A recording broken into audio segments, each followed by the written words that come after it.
Émission 923.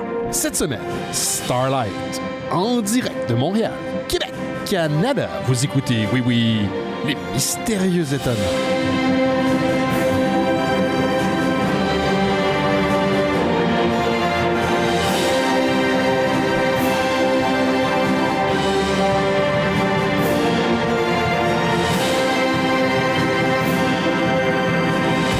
Bonjour à toutes et à tous, vous écoutez Les Mystérieux Étonnants, une émission en balado-diffusion consacrée au BD et à l'ensemble de la culture populaire.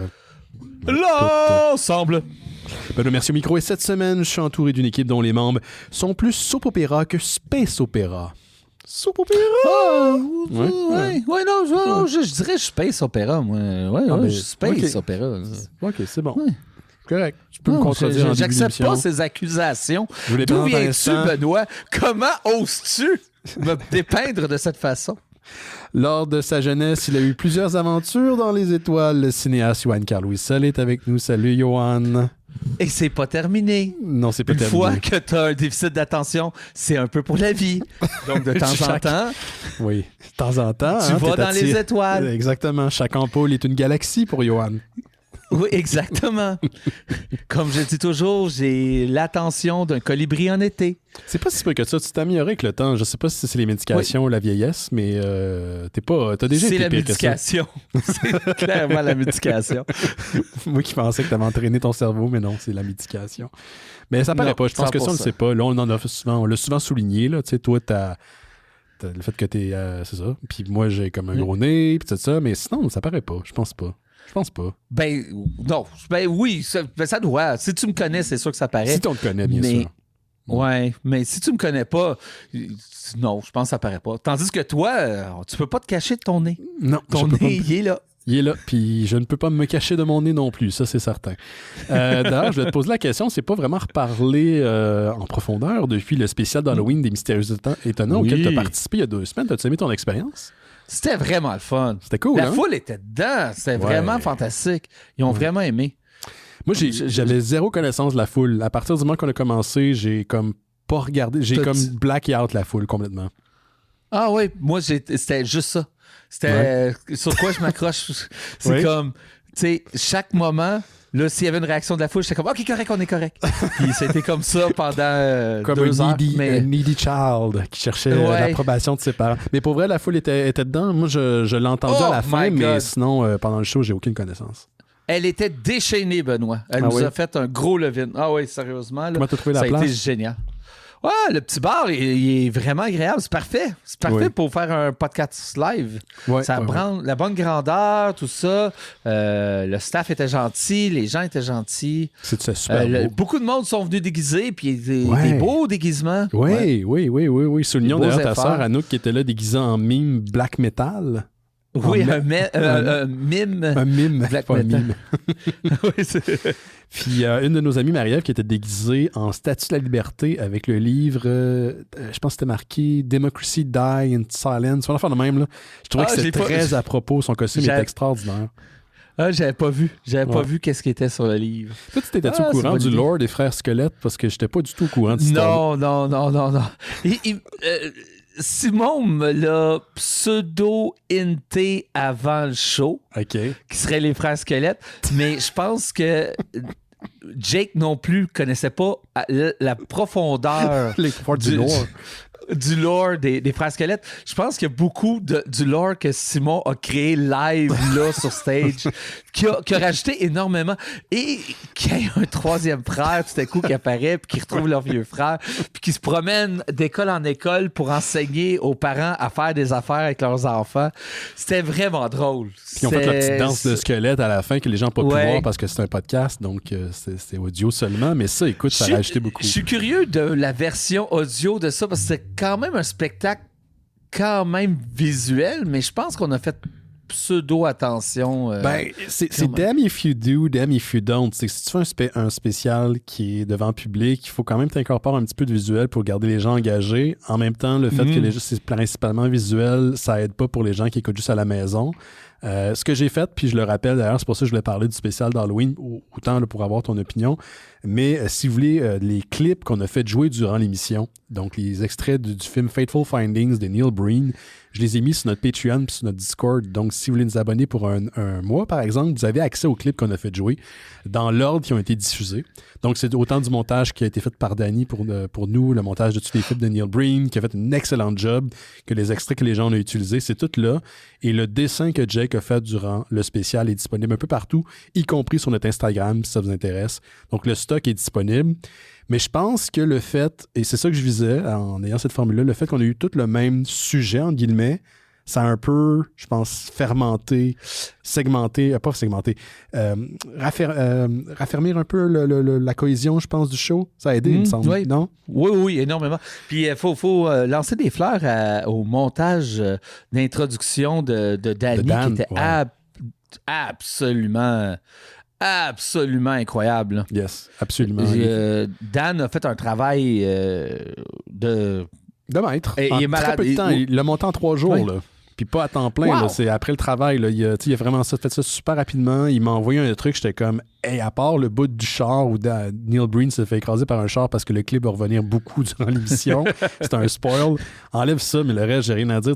Faire un montage, c'est une chose, mais quand tu vois l'intention derrière le montage, et il y en avait beaucoup dans son truc, tu vois que, il y a une réflexion qui est derrière, puis c'était super apprécié, je pense, de la part du public.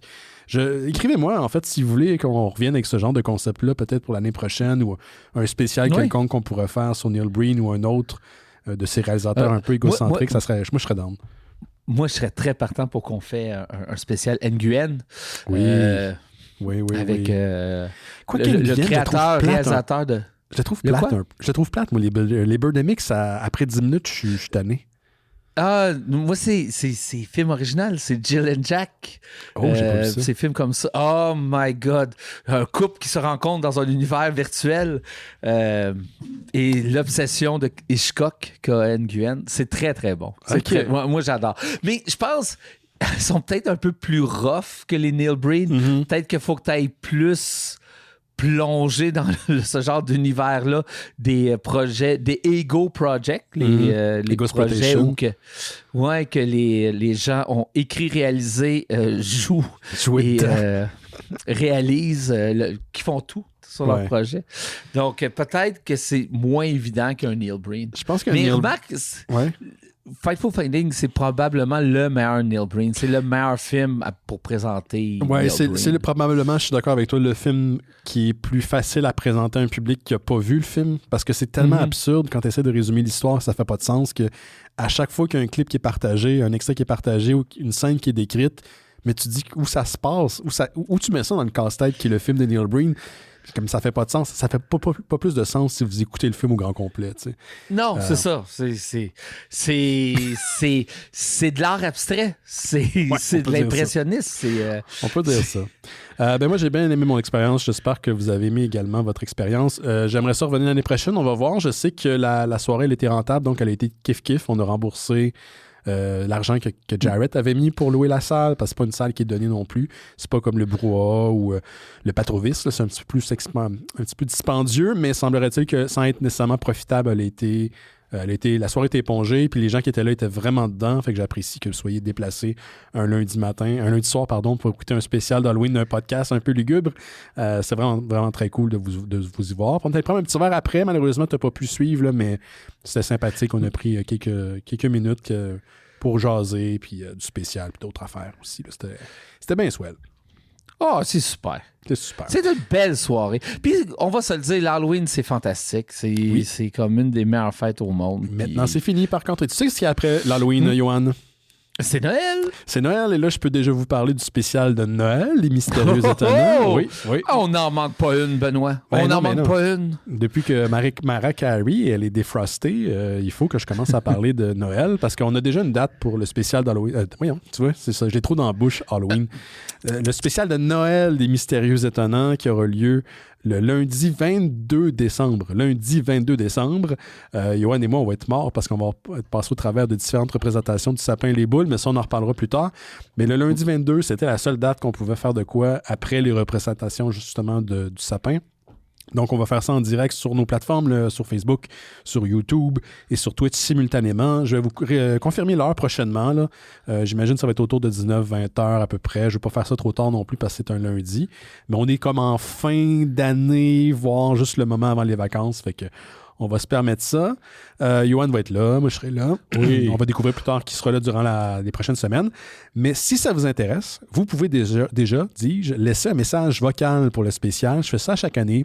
Passer des messages vocaux que les gens nous ont envoyés. Ça peut être des souhaits pour la nouvelle année, quelque chose qu'ils ont aimé cette année, que ce soit au show ou pas. Ça n'a peut-être pas nécessairement de rapport avec un épisode dont on a parlé. Mais si ça vous intéresse, le lien est dans le descriptif de l'épisode. C'est un lien SpeakPipe. Vous pouvez écouter votre message avant de confirmer l'envoi.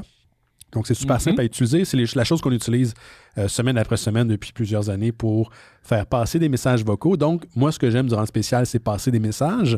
Puis comme le monde se prenne beaucoup à la dernière minute, puis ça paraît pas, mais c'est quand même énormément de travail, un truc comme le spécial de Noël des Mystérieux, je vous invite dès maintenant à laisser votre message pour le spécial, qui, je vous le rappelle, va être le lundi 22 décembre, en espérant vous entendre. Puis je veux juste revenir un petit moment sur le spécial d'Halloween. Il y a des photos qui ont été prises par Audrey Loisel, qui est une excellente photographe qui travaille avec Space depuis longtemps.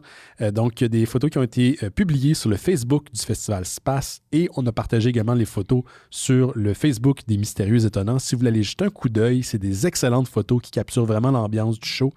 Ma préférée, c'est la face de Neil Breen sur le deuxième mur où il y avait une projection, puis de la foule qui est comme en dessous. Tout un peu en silhouette, là. C'est vraiment incroyable. Puis, tu sais, tout fit, là, je trouve que le décor est vraiment beau. C'est un beau décor d'Halloween avec des belles couleurs. La salle était vraiment nice. Puis, Audrey prend tout le temps des belles photos. Donc, si vous voulez aller jeter un coup d'œil en visuel à ce qu'on a fait, c'est sur le Facebook de Space et des Mystérieux Étonnants. Les photos y sont. Bon, c'était ça les grosses annonces cette semaine. Yoann, on va continuer avec toi avec les nouvelles. Ça te tente-tu? Oui, pourquoi pas. Je sais pas par où commencer. J'ai commencé à jouer à... Où que mon cœur m'amène? Ouais. Mon cœur m'amène que j'ai commencé au jeu de l'heure, qu'est-ce qui est le jeu populaire en ce moment, qui est Ark Rider. Ouais, vous arrêtez pas de me gosser pour que je vienne vous joindre à vous, mais je sais pas encore. Mais vous faites le coup sick Helldivers 2, puis on a joué 2 fois à date. Ben moi, j'ai joué plus que 2 fois. Ben, c'est parce que pas toi... Y a-tu un club des noms de Benoît? Oui, mais on a des... Non, Benoît au pluriel, puis on a déjà un Benoît. Oui, exactement. C'est que désolé. Ouais. Mais c'est bien. On va retourner à Helldiver, on va jouer, on va jongler avec les deux. Mais là, c'est le jeu de l'heure en ce moment, Ark Rider, qui est excessivement populaire. Et j'ai commencé à jouer, puis je dois te dire, c'est vraiment bon. C'est un extraction looter-shooter. C'est quoi, là? C'est ça, j'ai lu, en fait, je suis allé voir justement plusieurs des critiques qui étaient destinées à Ark Raiders, puis il n'arrête pas de souligner le fait que c'est un extractor-looter, puis il n'arrête pas d'insister sur extractor, puis il dit c'est pas un shooter, c'est pas un genre d'aréna où vous affrontez. C'est quoi la grosse différence par rapport à ça? La grosse différence, c'est que tu te retrouves sur la map, et là, avec le temps que tu as, faut que tu essaies de fouiller pour trouver des éléments, des objets. Du loot, de la guenille. Mais c'est plus que de la guenille. C'est des choses que tu vas permettre de soit crafter, soit pouvoir aider la société en complétant des missions et blablabla. Et faut que tu t'extractes, faut que tu retournes sous terre. Parce que l'histoire en général, puis là, je suis encore comme au tout début, c'est que la race humaine a été poussée en dessous de la Terre pour pouvoir survivre parce qu'au-dessus de la Terre, il y a des genres de robots contrôlés par des intelligences artificielles ou une intelligence artificielle, on ne le sait pas, il y a encore beaucoup de mystères, qui traquent les humains pour les tuer. Ça fait que la race humaine est allée sous terre pour se protéger, mais pour pouvoir survivre, il faut qu'on aille sur la surface, aller chercher des objets pour pouvoir les ramener sous terre, pour pouvoir construire des choses, avoir de la nourriture, etc. Ça permet aussi d'améliorer ton équipement à toi? Oui, ton équipement à toi, il y en a que c'est comme ça fait partie de l'histoire et on aurait besoin que tu nous trouves 17 tubes de je sais pas trop quoi, là. Exemple bidon, mais qui fait avancer l'histoire dans l'univers. c'est vraiment le fun, c'est tough. C'est aussi player versus enemy versus player. Ça veut dire que non seulement tu joues contre ces intelligences artificielles, les genres de robots qui tentent de te tuer, mais tu peux être en compétition avec d'autres joueurs sur la map qui sont des autres personnes joueurs, mais c'est beaucoup plus comme au niveau de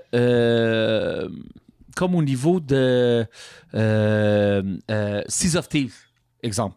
Dans le sens que les gens peuvent être dangereux ou pas dangereux. Comme la première journée. C'est eux qui choisissent.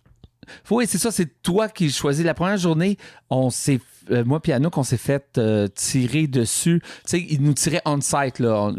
Pas de conversation, rien. On se faisait tirer en arrière de la tête. Surprise, on était morts.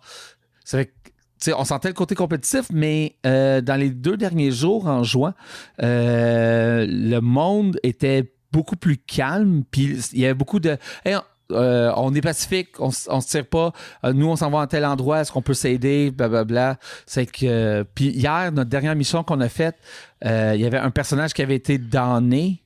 Puis on était sur le point d'extraction pour retourner sous terre. Puis j'ai attendu avant de peser sur l'ordinateur que la personne qu'on connaît pas puisse rentrer à l'intérieur pour qu'elle aussi soit sauvée. C'est que... why not? T'sais, ça fait qu'il y a ce côté-là social que moi, je trouve toujours super intéressant qui peut créer des moments que... est-ce que c'est un ennemi, c'est pas un ennemi? Ça fait que chaque interaction est un peu stressante. Puis, tu sais... Ça fait très Walking Dead, je trouve, dans sa dynamique. Tu sais pas si ces gens-là vont virer complètement dingues ou ils vont être contre toi ou ils ont des intentions qui sont... C'est la même chose dans Sea of Thieves. D'ailleurs, est-ce que tu peux décider de t'allier avec ces gens-là de façon officielle? Parce que je sais qu'il y a une fonction.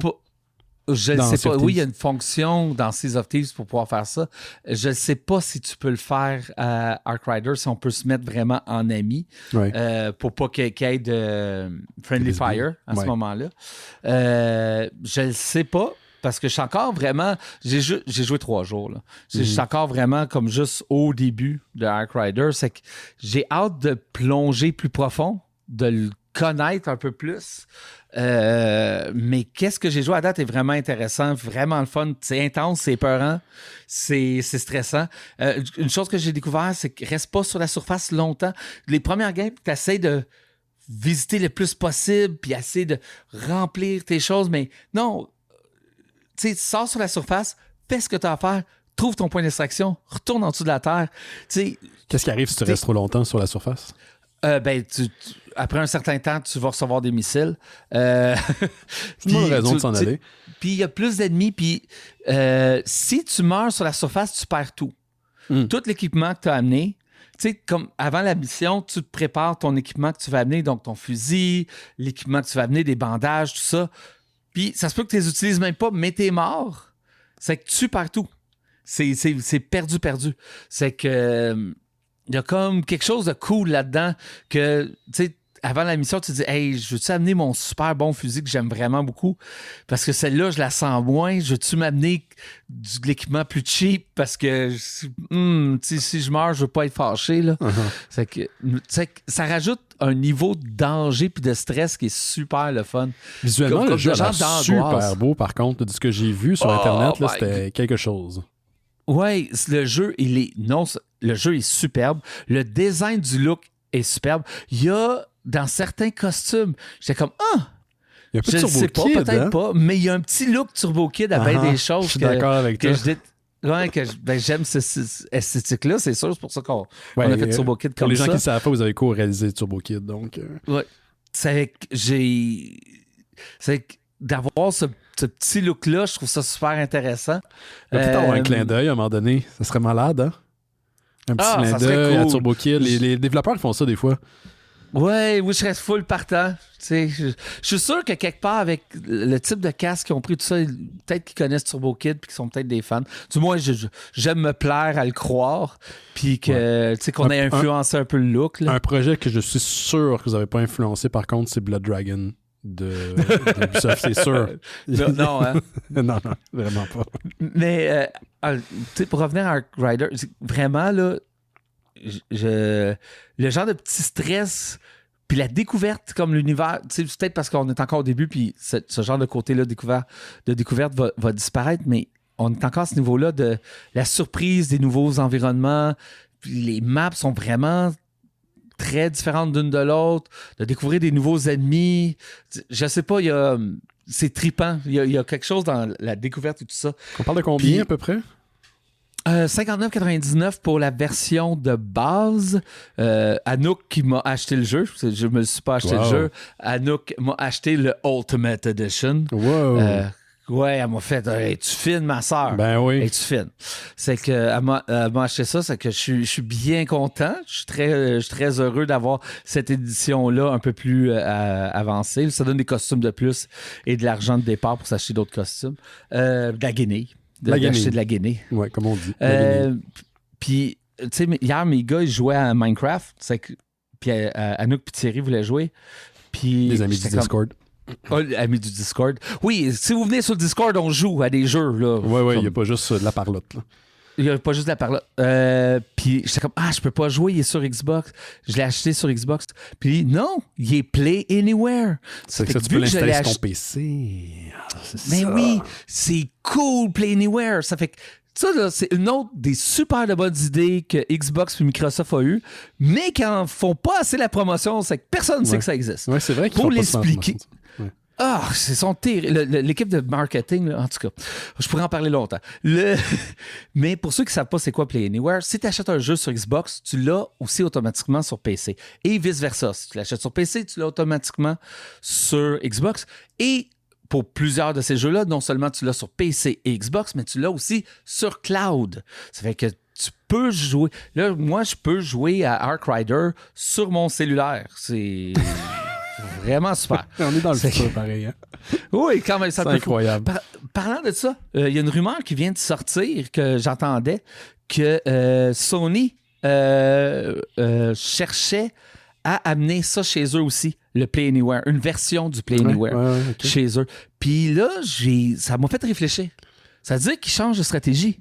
Ça veut dire que, parce que ça donne à rien si tu le sors sur PlayStation et plus tard sur PC, ton Play Anywhere, tu sais, t'as pas le second window. Ça veut dire que Sony probablement commence à penser développer sur PC? PC. Oui, que quand tu vas l'acheter sur ton PlayStation, tu vas l'avoir sur PC en même temps. Et là, qu'est-ce qui est intéressant? Est-ce qu'ils vont se partir un magasin à eux sur PC ou ça va être... ils vont faire une entente avec Steam que si tu l'achètes sur PlayStation, tu l'as tout de suite sur PC et vice-versa. On ne sait pas. Il y a quelque chose d'intéressant là-dedans. Là. Ouais. Les fameux murs encore qui tombent. Là. Mais c'est que les murs vont vraiment exploser puis n'existeront plus parce que si réellement la prochaine console de Xbox est réellement, comme les rumeurs le disent, que ça va être la console hybride, ça va être un Xbox mais aussi un PC en même temps, et aussi que tu vas pouvoir avoir, le magasin de Xbox, mais Steam puis n'importe quoi d'autre des magasins de l'Internet. Si ça va exister, s'ils s'en vont vraiment pour ça, ça veut dire que tout à coup, là, tu sais, la grosse phrase de Xbox, c'est « Everything is a Xbox », là, ça, c'est un Xbox, là, tu peux jouer Xbox partout. Ouais. Mais ça veut dire que « Everything est un PlayStation aussi », parce que si j'ai Steam sur mon Xbox, ça veut dire que puis que PlayStation sort les jeux en même temps en faisant du Play Anywhere, ça veut dire que tout à coup, ta nouvelle console est aussi un PlayStation parce que tu peux racheter les jeux de PlayStation sur ta Xbox. S'il y a quelque chose d'intéressant là-dedans, les murs exploseraient, on peut tout changer, ouvert. Mets du sel sur un gâteau, t'as un plat principal. Oui, exactement. Un peu de sauce piquante, puis voilà. C'est vrai. Mais sérieux, tu sais, je pense que les compagnies comprennent que de fermer leur jeu, c'est quelque chose que j'ai dit plusieurs fois, de fermer leur jeu à un écosystème. Les jeux coûtent trop cher maintenant. Ils perdent trop de ventes. On sait tout. L'exemple de Spider-Man 2, c'est le meilleur exemple. Oui, on n'arrête pas de revenir dessus, mais c'est ça. Donc, t'es mieux d'ouvrir ton marché puis le vendre sur le plus grand marché. Et il n'y a pas plus gros marché en ce moment que le marché du PC. C'est le plus gros marché. Là, je veux que tu me dises, là, parce que toi, tu as prédit plusieurs choses qui sont véridiques, finalement, dans le milieu du jeu vidéo. À quand, justement, il va venir sur Xbox? Je le veux, moi, mon Spider-Man 2 sur Xbox. Puis ça va être avec la nouvelle... Ça va être avec la nouvelle console. Et la nouvelle console sort en 2027. Alors, je suis déjà mort. Puis, elle va sortir en 2027. Là, ce que je voyais à travers des sources que je ne peux pas révéler, que les kits des kits de développement très primaires, mais de nouvelles techniques de développement sont déjà en train de se rendre chez certains développeurs. C'est qu'ils commencent à recevoir. Ça s'en vient pour vrai, là. C'est que. Donc, c'est. Ces kits-là, c'est beauté à la intéressant. table, hein, ça, habituellement. Là, c'est pas... Oui, tu peux pas voler ça. Non. Et tu peux, mais tu vas te faire crisser dehors, tu vas te faire pogner d'un, c'est sûr. Tu vas pas juste te faire crisser dehors, là. Je pense que c'est. T'es blacklisté dans l'entreprise. Des poursuites. Oui, c'est grave. Des poursuites et tout, là. Yes. Hey, on parle de jeu, là. Moi, je veux continuer de parler de jeu. Oui, J'ai vu une autre affaire qui n'était pas dans mes nouvelles, mais je vais en parler. Tu connais-tu la caverne, le Naughty Potty? C'est une caverne? C'est sur quel site? Ça a l'air d'un site cochon, ça. Naughty Potty, ah oui, je connais. C'est celle avec Richard Gere. Oui, non, ça, c'est la gerboise. La gerboise. Elle s'appelait-tu Naughty Potty? C'est pour ça qu'elle était à recherche de noix, c'est pour ça qu'elle est allée là, hein? Exactement. Okay. La Naughty Potty est devenue très populaire parce que c'était une caverne, une petite caverne qui était quand même difficile à se déplacer à l'intérieur pour ceux qui font du spelunking extrême. Là. La passion que je comprends le moins possible. Je comprends absolument pas. Quand j'étais dans les scouts jeunes, à un moment donné, il allait explorer une caverne parce qu'il y a un des moniteurs, il était fan de ça, il capotait lui.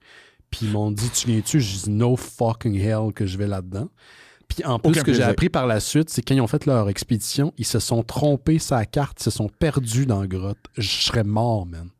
J'aurais pas réussi à sortir. Oublie ça. Naughty Potty est devenue légendaire parce que, justement, c'est ça qui est arrivé. Elle était très difficile d'accès. Il y avait une carte. Elle n'était pas complètement explorée. Et il y a une place qui s'appelle le Bird Canal dans la caverne. Et la personne qui la faisait pour la première fois... Bird comme B-R-T-H, pas Bird comme B-E-R-t. Non, comme Bird, j'ai entendu le canal de naissance. Comme Bird, Bird qui a découvert cette place. Birth. OK. Naissance. Puis, il la faisait tout seul. C'est déjà pas une bonne idée. Non. Et quand il descendait dans le Birth Canal, il a pris une mauvaise direction. Et il passait à travers le tube. Et le tube, la pierre, puis il s'est dit, ça devient plus petit, mais il faut que je pousse parce que c'est probablement pour ça qu'il appelle le Bird Canal, c'est petit. Ça fait qu'il a resté pris la tête à l'envers. Ouais. Je sais pas si tu l'as déjà entendu cette histoire-là. quelque chose, oui. Il a passé 27 heures dans la tête à l'envers, dans la prise. Et au bout des 27 heures, il est mort. Tu sais, c'est pas... OK, je pensais qu'il avait été découvert, genre quelqu'un... Non. Il a passé là 27 heures. Ils ont essayé de le sauver, Et dont une des personnes qui a tenté de le sauver, parce que c'est un expert de cette caverne-là, a travaillé sur le projet. Donc, je vous annonce. Maintenant, vous pouvez faire le Naughty Potty Cave en réalité virtuelle. Si vous voulez vivre... Fuck it. Même comme ça, je m'en jure pas. Donc, ils ont toutes remappé la carte avec des experts, tout ça, pour vivre. Parce que là, parce qu'ils veulent pas qu'il y ait des curieux qui allent puis qui essayent de retrouver le corps ou whatever. Parce que le corps est encore... Ben là, il doit être... Ils ne pouvaient pas le sortir, je pense. Ben là, il doit avoir juste le squelette, I guess, que tu peux tirer tout. Ouais, c'est ça. Ça doit être plus grand-chose, là. Ça doit être de la putréfaction. Mais je sais pas, peut-être qu'ils ont réussi à sortir le corps, mais je pense qu'ils étaient pris là. Ils ne pouvaient pas le ressortir. Ah, mon Dieu! Oh oui, horrible. Mais là, maintenant, probablement qu'il est plus slim, c'est que on pourrait le sortir, mais... C'est sûr que si tu sais par les pieds, ça suit pas plus, mais... Mais, comme elle est complètement mappée, c'est que vous pouvez faire... Ça prend à peu près 45 minutes, apparemment, faire le tour de la caverne. Ah oui, puis ça, pour trouver tous les endroits, mais vous pouvez vous rendre même à l'endroit fatidique parce qu'elle est complètement mappée pour vivre ce que cette personne-là a. Ça, c'est quelqu'un qui est rentré ou plusieurs personnes d'équipe qui sont arrivées avec des capteurs qui sont allés numériser la caverne, ça veut dire. Ou apparemment, ils ont encore la map Puis ils ont utilisé quelqu'un qu'elle connaissait très, très, très bien, qui l'avait fait comme des centaines, milliers de fois. Là. C'est pour ça que lui, il essayait de sauver cette personne-là qui était prise à l'envers. Ah, mon Dieu. Mais qui ne pouvait pas revenir. Puis, tu sais, je comprends, si tu es un expert là-dedans, tu te dis, ça devient petit, mais il faut que je pousse plus parce que c'est probablement ça l'idée, puis après, je vais passer. Là. Mais, tu sais, de pas avoir le réflexe de dire, hey, si je me suis trompé, là, je vais mourir. En tout cas, ça me donne le frisson. Non, en fait, au moins, il était pas seul quand il est décédé. Il était entouré. Il y avait des gens qui l'avaient trouvé. Oui, il y a des gens qui l'avaient trouvé. Puis je pense qu'ils l'ont drogué à la fin. Quand ils ont réalisé qu'ils ne seraient pas capables de le sortir, ils l'ont comme, tu sais, avec des sédatifs pour le calmer, pour... jusqu'en temps que mort s'en suive. Là. Mais bref, il y a quelqu'un qui s'est dit, sais-tu quoi? On devrait en faire un jeu vidéo. Le monde doit vivre cette expérience. Oui, c'est ça. Et donc, ça a été annoncé aujourd'hui. Donc, si vous avez un beau petit kit VR, là, un petit casque Meta ou celui de HTC sur Steam. Un casque VR? Moi, j'ai la première version commerciale du Oculus Rift. OK, fait qu'il pourrait pas jouer, mettons, des jeux plus actuels. Ben oui, parce que techniquement, oui, parce que lui, il n'est pas comme standalone. C'est pas comme ceux de Meta maintenant, que c'est juste un casque que tu te mets sur la tête puis c'est lui qui roule le jeu. Moi, c'est mon ordinateur qui roule le jeu. Okay, il faut que je le branche dans mon ordi. Est-ce qu'il y a moyen d'outputter ce signal-là? J'essaie d'anticiper un prochain spécial d'Halloween. Oui. Je me dis, y a-t-il quelque chose à faire avec ça? Ah oui, non, tu peux outputter. À toutes les fois qu'on joue online, on branche une sortie sur ma télé pour montrer qu'est-ce que le monde voit dans leur univers virtuel. Puis la personne, elle a le casque à vie. Ouais. Puis le monde autour peuvent participer parce qu'ils voient qu'est-ce que la personne voit. Là. Donc oui, on fait tout le temps ça quand on le fait. Tu sais, je me rappelle, Anouk avait pendant le temps des fêtes, on avait fait un party ici. Puis il y avait un jeu qui s'appelait Job Simulator. Ah oui, puis on était toutes pompettes, puis Anouk était pompette, puis elle jouait à Job Simulator, puis elle était absolument hilarante, elle pitchait son café partout. C'était très, très drôle. Mais il y a des belles expériences. Oui, je sais quoi. Ouais. Celle-là, tu sais, il y en a beaucoup qui aussi, ils jouent sur le vertige puis des affaires comme ça, mais celle-là, je la trouve, c'est quelque chose. Ben, ça aliénant, en fait, ce genre d'affaires-là. Tu dois pas sentir la pression sur tes épaules comme eux, ils doivent le sentir, mais... Je mène que non. Quand même. Ben, tu veux-tu une petite nouvelle pour changer tes idées, Johan? Oui! Ouais, on a parlé de ça en plus cette semaine, toi et moi, sur le Discord des Mystérieux Étonnants, où ça a déjà été partagé d'ailleurs. J'étais très surpris d'apprendre finalement qu'il y avait une conclusion à cette saga, parce que ça fait longtemps qu'on en parle, puis jusqu'à récemment, le réalisateur de ce projet-là disait que le scénario n'était pas prêt, qu'il n'était pas finalisé, puis là, finalement, on a appris que Warner Brothers Discovery a donné le feu vert, même la date de sortie pour le très, très attendu Gremlins 3. Dont la sortie en salle est prévue le 19 novembre 2027. Donc, dans un peu plus de j'allais dire un an, mais c'est plus 2 ans en fait. 2027, ça a été annoncé la semaine passée par le dirigeant de Warner Brothers Discovery, David Zaslav. Pour une fois, il a dit quoi qui m'intéressait, ce style-là. Lors d'une conférence de presse pas une conférence plutôt téléphonique avec des investisseurs, Steven Spielberg revient en tant que producteur exécutif, c'est quand même très bien. Et le scénariste d'origine du premier film, Chris Columbus, qui a eu une énorme carrière par la suite, évidemment, qu'on a vu plein de ses films, va être réalisateur et producteur du film quand même, sur un scénario signé par Zach Lipkowski et Adam Steins. Donc, on a bien sûr pour l'instant aucun détail sur l'histoire, ni qui fera partie de la distribution. Et une des questions qui est surtout remontée, et puis toi-même, je pense que tu l'as souligné quand on en parlait, est-ce que les Gremlins seront des créatures en CGI, ce sera des puppets comme dans le temps? Moi, j'ai vu une entrevue avec Chris Columbus qui datait de quelques années de ça, je pense que c'est 2020, puis il dit si on est pour le faire, il faut qu'on ramène du practical. Fait que j'imagine un peu à la manière de Star Wars, ça va être les deux. C'est ça va être les deux. Il va y avoir un peu de un, puis un peu de l'autre, puis un peu d'AI. Ouais. Puis c'est le temps dans le temps qu'on vit. Mais c'est sûr qu'il va y avoir un peu des deux. J'espère que ça va être plus proche. J'adore le 2. J'adore Gremlins le 2, je trouve. Très méta, je l'adore aussi. C'est wacky as fuck. Très drôle. Il rit des speeches intenses. Tu sais, comme dans le premier, j'ai oublié le nom du personnage, mais la blonde du personnage principal, elle a un speech vraiment intense à propos de Noël. Ouais. Puis, qui est fucking dark en plus. Là. Ça propos du fait que son père est mort quand il a joué le Père Noël dans la cheminée, il s'est cassé la nuque. Oui, puis qu'ils l'ont retrouvé pas mal plus tard. Là. Oui. C'est dark comme histoire. C'est très dark comme histoire. Puis dans le 2, il rit de cette scène-là tellement parce qu'elle passe sur une histoire super dark d'un souvenir qu'elle a. Puis qu'ils finissent par dire « Check, on n'a pas le temps. » là. Puis ils continuent. Mais je trouvais ça beau. Je pense que le 3, dans le fond, j'étais pour dire j'espère qu'il est plus proche du 1.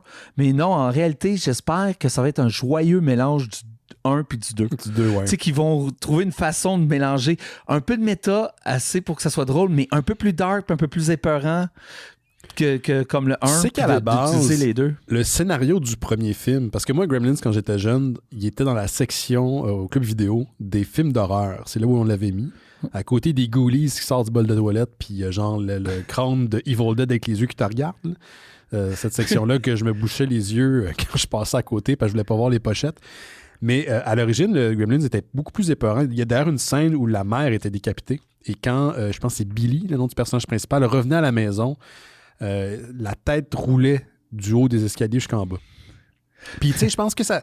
Il y a un petit peu de. Le côté lugubre du film est un peu. Du scénario d'origine est un peu dans le produit final du premier. Puis, je trouve que c'est ce qui fait qu'il y a un petit edge vraiment intéressant. Oui, c'est fantastique, il y a de la belle musique, Gizmo, il est cute, tout ça. Mais les Gremlins, même s'ils font des jokes dans les bars, là, en fumant des cigarettes, puis font des petits sketchs. C'est des meurtriers. C'est des meurtriers, là. C'est des petits psychopathes. Ils sont là pour te foutre en l'air. D'ailleurs, Spike, là, c'est le méchant de la fin, là, dans la séquence de. Dans la quincaillerie, quand ils font aussi, là, c'est quelque chose. Là. Donc, j'espère que cet élément-là va être repris dans le troisième. Et je te pose la question, si on est pour faire un vrai 3, là, comme un 3 en bonne et due forme, je pense qu'ils n'ont pas le choix de ramener le cast. Oui, je pense qu'ils n'ont pas le choix. Sinon, on fait un autre film, mais appelle-le pas le 3, le rendu là. Ouais, je pense que c'est compliqué. T'sais, ils n'ont pas le choix de ramener le cast, mais je pense que ça ne sera pas les personnages principaux. Ils vont aller jeunes adultes. Ouais. Les personnages principaux vont avoir, dans le 13-14 ans, là, ils vont aller dans cet univers-là 16 ans. Caster quelqu'un qui a 18 ans, mais qui casse comme 13-14 ans. Uh-huh. J'ai l'impression que c'est ça qu'ils vont faire. Ça ne sera pas les personnages principaux, les anciens, mais... Il faut qu'ils ramènent. Il faut qu'ils soient là. Faut qu'ils soient là. Ouais. Est-ce que... Je sais pas, est-ce que l'acteur est toujours vivant? Oui, ils sont tous encore vivants. Oui. Ah oui, même celui qui se souvient des gremlins de la guerre et tout ça. Non, ce vieux monsieur-là, dont le nom m'échappe, était un genre de protégé de Joe Dante qui a réalisé les 2 premiers films, puis il était dans tous les films de Joe Dante. Excellent acteur. Il a eu une carrière excessivement longue. Il est mort il était dans les 90 d'années. Il est mort il n'y a pas si longtemps durant la COVID. Ah, c'est dommage. Dick Miller, c'est ça son nom, Dick Miller, voilà, j'avais oublié le nom, mais là, il m'est popé dans la tête. Puis moi, j'ai toujours dit à notre ami Rémi Fréchette, qui est aussi un cinéaste comme toi, je disais, hey, man, je veux être ton Dick Miller. Si éventuellement tu peux me mettre dans tes films, je veux pas avoir un gros rôle, juste être le gars qui, hey, j'ai joué dans ce film-là. J'ai un petit rôle parlant 2 secondes, mais Dick Miller dans tous les films de Joe Dante. Lui, il est décédé malheureusement, mais les 2 jeunes acteurs, ceux qui étaient des jeunes acteurs à l'époque, sont encore vivants, ils ont juste des carrières moins... disons, active, mais je serais pas surpris qu'on les ramène pour ce film-là, qui est clairement dirigé vers notre génération. Là. On s'entend-tu qu'un enfant de 18 ans, il s'en calisse des Gremlins 3? Là? Mais c'est pour ça qu'ils vont vouloir le beurre et l'argent du beurre quand je dis le casting, c'est que ils savent qu'ils ont notre argent déjà. Ils savent qu'on est des fans de Gremlins, on va aller voir Gremlins. Là, ils veulent l'argent d'une autre génération, c'est pour ça qu'ils vont caster jeune adulte. C'est un requel, c'est la classique requel, man. C'est que tu fais une sequel à l'original, t'as les legacy characters, t'as les jeunes qui vont reprendre le flambeau. Le Scream de 2023, c'était ça, ou 2022 plutôt. Le Force Awakens, c'était ça aussi. Là, je fais pas mon cynique, là, c'est vraiment la manière de passer à autre chose. Là. C'est ça, c'est une stratégie de marketing qui et même très, narrative aussi, de certains points. C'est pas juste tu fais un saut dans le temps, puis voici les nouveaux personnages, un genre de passation du bâton. Mais écoute, on est la génération qui ne veulent pas laisser mourir leur enfance. Là. Les Goonies, Gremlins, Star Wars, Star Trek, c'est toutes des affaires qui n'arrêtent pas de repopper. J'ai pas à me plaindre pour vrai là-dessus. Je veux dire, Ghostbusters, une autre franchise qui revient. Oui, une des franchises préférées à mes enfants. Là. Ghostbusters, et Gremlin, bien élevé tes enfants. Mes enfants capotent sur Ghostbusters et ils capotent sur Gremlins. C'est comme les 3 films qu'ils veulent tout le temps écouter, c'est Gremlins. Là, je l'ai vu beaucoup dans les dernières années. Gremlins, les Ghostbusters et tout. Tu sais, ils aiment les nouveaux, les anciens, ils les aiment tous.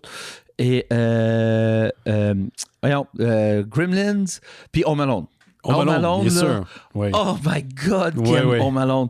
C'est que là, on s'approche du temps de Noël. Là, je vais l'écouter au moins 12 fois, Home Alone. Là, tu disais que tu voulais te remettre... et le 2. Le 2 est très bon aussi, mais j'aime bien le 2. Ah, oui. Tu disais que tu voulais comme déjà commencer à écouter des films de Noël. Là. Tu parlais de ça sur le Discord hier. À cause de la neige hier, comme la neige était belle, qui est tombée sur ça Montréal, m'a comme donné le goût. Tu vas-tu commencer par mon petit conseil? Plane, Trains and Automobile, man. C'est vraiment un bon petit appetizer. Parce que c'est pas de Noël, mais c'est comme du Noël soft. C'est Thanksgiving. C'est le gros... Ça, c'est le pas entre... C'est littéralement le pas entre les deux mondes. Puis oui, j'ai commencé. J'ai un Special Edition en plus. C'est un Special Edition, ouais. Puis quand j'étais à TIFF cette année, il présentait... Je l'ai pas vu encore le film, là, mais I Like Me, c'était le documentaire sorti à... On en a parlé la semaine passée avec Étienne Forêt, oui. Ouais, j'ai hâte de le voir. Puis, mais j'ai pu prendre des photos avec la voiture. C'est sûr que c'est pas la voiture originale. Ils l'ont refaite. C'est comme un cosplay, si on veut. Mais la voiture était dans la rue, là, à moitié détruite et tout le kit. C'était cool de la voir. Elle était très bien réussie. Là. On parle de Noël, puis ça me fait penser, Johan, sans rentrer dans les détails, là, parce que c'est pas notre projet à nous, mais on y participe. Le Sapin les Boules revient cette année encore une fois. Là. Pour les gens qui sont européens, qui connaissent moins le Sapin les Boules, c'est la version francophone de Christmas Vacation, qui est un gros film de Noël qui existe depuis... Écoute, ça fait quoi, 35 ans que ça existe, ce film-là? C'était le 35e anniversaire, je pense, l'année passée. Et depuis quelques années, dans le cadre de McFly Event, qui est organisé par notre ami Jarrett Mann de Space, c'est lui-même qui nous recevait durant le festival Space pour notre spécial live devant le public, on diffuse le Sapin les Boules sur grand écran au Club Soda, qui est une des très belles salles de Montréal. Et il y a des acteurs et non-acteurs, comme Johan et moi. Mais là, on est rendu des acteurs. Rendu là, on n'a pas le choix. Là. Je veux dire, on est des acteurs. Des acteurs, voyons. Donc, on reprend certaines des scènes clés du film en même temps que le film joue. Donc, c'est comme c'est aussi une projection participative. Les gens sont invités à créer des choses à l'écran. Quand il y a des éléments qui reviennent, il y a des leitmotifs. Puis, c'est vraiment dans une atmosphère de fête. Les gens viennent costumés maintenant. Non seulement ils portent leur ugly sweater, leur vieille affaire dégueulasse de Noël. Il y a des gens qui viennent déguisés en personnages du film. Oui, du cosplay. Moi, j'appelle ça du cosplay. C'est du cosplay, là, c'est du cosplay. Ouais. Fait que ça revient cette année, puis les billets sont déjà en vente. Il y a énormément de représentations cette année. Je pense qu'on est rendu à 4-5. On va être fatigué pendant le temps des fêtes. Mais moi, j'ai mes Legos là, pour mon temps des fêtes que je vais aller chercher. C'est ma soeur. Puis c'est mon plan pendant la période des fêtes. Je vais monter mes Legos. C'est je vais être chaud et je vais monter mes Legos. Ça va être ça mon objectif pour les fêtes. Mais on refait ça cette année. Mais c'est un gros trip. Qui joues-tu, Benoît? Moi, je joue Rusty, le petit gars de le petit gars qui a genre 12 ans là, de la famille Griswold. Et toi, tu es qui par rapport à moi, Johan? Je suis ton grand-père, Clark Senior. Clark Senior, exactement. Puis si vous assistez éventuellement au Sapin les Boules, puis il y a des gens qui reviennent à chaque représentation, il y a un moment durant la scène d'arrivée de la famille où Johan et moi, on a un petit court échange sur scène, puis on fait semblant de parler. On essaie de se casser à chaque année. Exactement. Fait que tu sais, souvent ce qu'on se dit, c'est comme des trucs très glauques par rapport à la situation qui est hyper éclairée.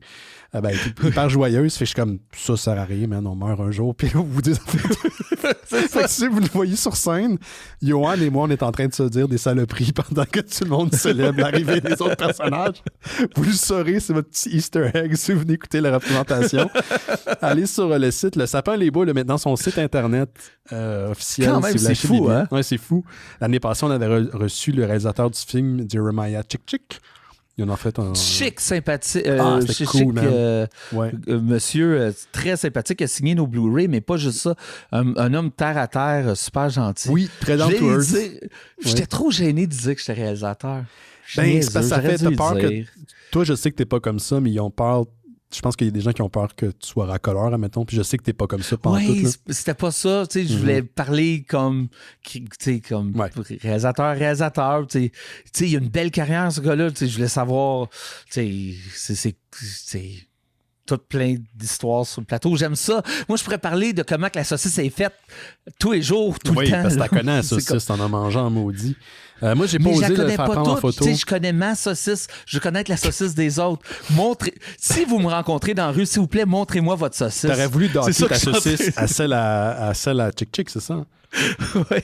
Moi, j'ai pas osé demander pour une photo. Il était passé rapidement, puis là, tout le monde a pris des photos, puis je voulais pas être ce gars-là. Moi aussi, j'ai pas osé. Mais non, t'as une photo avec lui. T'as une photo avec lui, man. Je sais pas c'est qui l'a parce que c'est pas dans mon cellulaire. Dans un seul de quelqu'un de la gang, mais parce que j'ai pensé y aller à ce moment-là et m'agenouiller pour être comme à la hauteur des gens. Des gens d'un petit gars. Puis d'ailleurs, c'est ça. Là, dans 2 jours, je veux pas dire c'est quoi, c'est pas à moi faire cette annonce-là. Il va y avoir une annonce par rapport au projet qui va être fait. Une chance que tu as dit ça. Ouais, t'allais le révéler, mon esti. C'est pour ça que je suis parti avec ça. Je commence à te connaître. Donc, non, il y a une petite annonce par rapport à ça. Puis c'est ça, on va ça être... aurait été un gros spoiler. Oui, faut pas. Hey, là, Jared n'aura pas été content. Jared aurait été fâché contre toi. Je veux pas qu'il me chicane. Non. Je l'ai pas fait, Jared. Chicane-moi pas. Non, il a rien dit. Donc, ça s'en vient, puis on va être là, nous autres. C'est un gros trip. Moi, j'aime bien ça, faire ça avec nos amis. On a du fun. Puis il y a une des représentations que c'est pour les familles, tout ça. Oui. C'est que moi, dimanche, c'est un film qui est super important dans moi, quand j'étais jeune. Ça fait que je le fais écouter à mes enfants à chaque Noël parce que c'est important pour eux aussi. Qui aiment les mêmes choses que moi parce que c'est pour ça que j'ai eu des enfants. C'est pour les modeler à mon image. Exactement. Vivre par procréation tes rêves quand ton corps va te laisser tomber. Oui, c'est ça. Est-ce qu'ils sont déjà venus écouter la Non, l'année passée, ils n'ont pas pu. Peut-être cette année? Oui, cette année, je veux vraiment qu'ils viennent. Je veux qu'ils voient leur père sur stage. La dernière fois qu'ils m'ont vu sur stage, quand on a présenté un film à Fantasia, oui, je pense que c'était Summer of 84. C'était Summer of 84 parce que j'étais là. Non, c'était We Are Zombies. We Are Zombies. Ouais. Mais là, il était plus calme.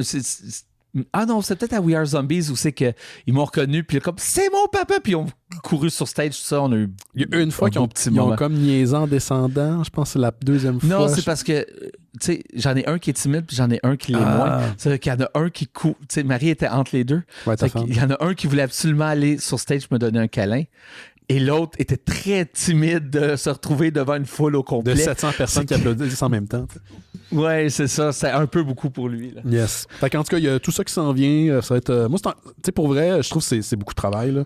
Mais c'est un beau trip que j'aime vivre. Oui. En fait, c'est l'amour. Tu sais, le cliché. Là, Yoann, je pense que tu pourras le comparer peut-être à tes expériences sur des plateaux de cinéma. Là. Quand tu es dans de la création commune puis ça clique, c'est le trip le plus addictif que vous pouvez vous imaginer. Fait que tu sais, quand on dit qu'il y a des acteurs qui pètent des coches, qui virent sur le top parce que ça affecte leurs égos, là, mais qu'en même temps, c'est tellement nourrissant. Là. C'est un cliché qui est ô combien vrai. C'est très, très addictif, ce genre de performance qui te ramène de réaction directe, tu sais. Dans la vie, des fois, tu peux juste comme progresser puis avoir des nouvelles quand tu as quelque chose de mal qui s'est passé ou une erreur que tu as faite ou qu'importe. Mais là, tu as une réaction qui est complètement directe et pure. C'est vraiment le fun. Puis t'as ça, on a ça dans notre quarantaine, pour vrai. Là. C'est pas donné à tout le monde. Là. Fait que... Anyway, on est chanceux. On est très chanceux. On est chanceux. Puis c'est un beau trip. C'est un beau trip. Ouais. Puis à chaque année, tu sais, je me fais maquiller et tout ça. C'est que je vois qu'est-ce que je vais avoir l'air comme dans 30 ans, dans 30-40 ans. C'est le contraire de moi. Moi, je joue un petit gars. Fait qu'à chaque année, je me rappelle à quel point je suis plus pareil comme l'autre année avant. Puis à chaque année, il faut que je me rase. Oui, à chaque année, il faut que tu dis bye-bye à ta barbe. Ouais, j'ai ça en plus. Puis là, j'ai des lunettes, fait que c'est plus compliqué. Quoique je suis pas myope, là, c'est que je peux voir quand je me déplace dans l'environnement. Oh, oui. Mais non, c'est juste une petite correction que tu as. C'est une petite correction, c'est pas énorme. C'est juste que je le vois maintenant, même quand j'écoute la télé, je le vois. C'est l'âge, ça on s'en sort pas. Non, je sais. Parce que moi, j'ai eu le LASEK. Oui. J'ai eu le laser. Oui, je me souviens. Puis ça fait beaucoup d'années là, que j'ai eu le laser. Ça fait 12-15 ans à peu près. Oh, ouais, facile. Ouais. Puis je dirais que là, tu sais, je veux pas. Éventuellement, je vais reporter des lunettes. J'aurais pas le choix. Là. Mais en même temps, t'avais poursuivi de porter des lunettes après ton opération. Pendant un bout de temps, parce que je les portais pas chez nous, mais quand j'étais dehors, j'avais tellement porté des lunettes. C'est weird, hein? C'est comme drôle de phobie, mais quand j'étais comme hors de chez nous, j'avais peur de recevoir des choses dans les yeux. On dirait que j'avais comme plus la protection des lunettes. Ouais, je comprends. Puis ça me créait une anxiété de pas avoir le verre en avant de mes yeux. Puis j'avais peur de ça. T'es pas aussi que tu disais que ça te faisait des sourcits? Non. Ça, j'ai toujours dit ça en blague. T'as dit cette ça, c'est une blague. Moi, je t'ai cru. Ah, OK, je m'excuse. J'ai découvert 12 ans plus tard que Yoann, c'était une niaiserie ce qu'il avait dit, mais ouais, c'est ça.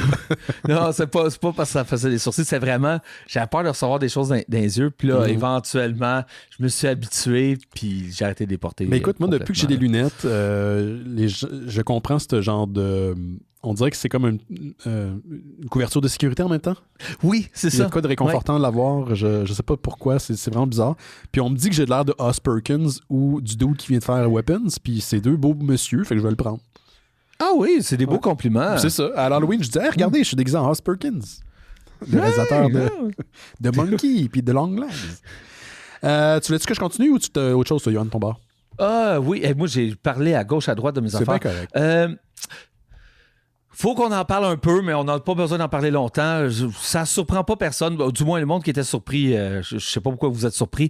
Grand Theft Auto 6 est repoussé un peu plus tard. J'ai pas le goût de dire la date. Parce que ça change rien. Sais-tu pourquoi? Parce qu'il va être repoussé encore. C'est que... je sais... J'ai pas la date exacte, mais on parle de novembre 2026. Je pense que c'est le 19 novembre 2026. Ouais. Mais je vais dire... C'est correct. Moi, je préfère qu'ils prennent leur temps. On l'a attendu pendant tellement d'années. Ouais. C'est pas frustrant. C'est rien. Prenez votre temps. Sortez-le pour qu'il soit parfait, le jeu. On dirait que ça me fâche pas. J'ai hâte de jouer. J'ai vraiment hâte. Mais voilà. Je vais attendre. Là. Tu penses que Red Dead Redemption 3 est déjà en développement? Parce qu'ils ont l'air à dire qu'on ne sait pas encore si on va le faire ou pas, mais d'après moi, il est déjà en développement. Ils peuvent pas. Il était au moins en prototype avant que le 2 sorte.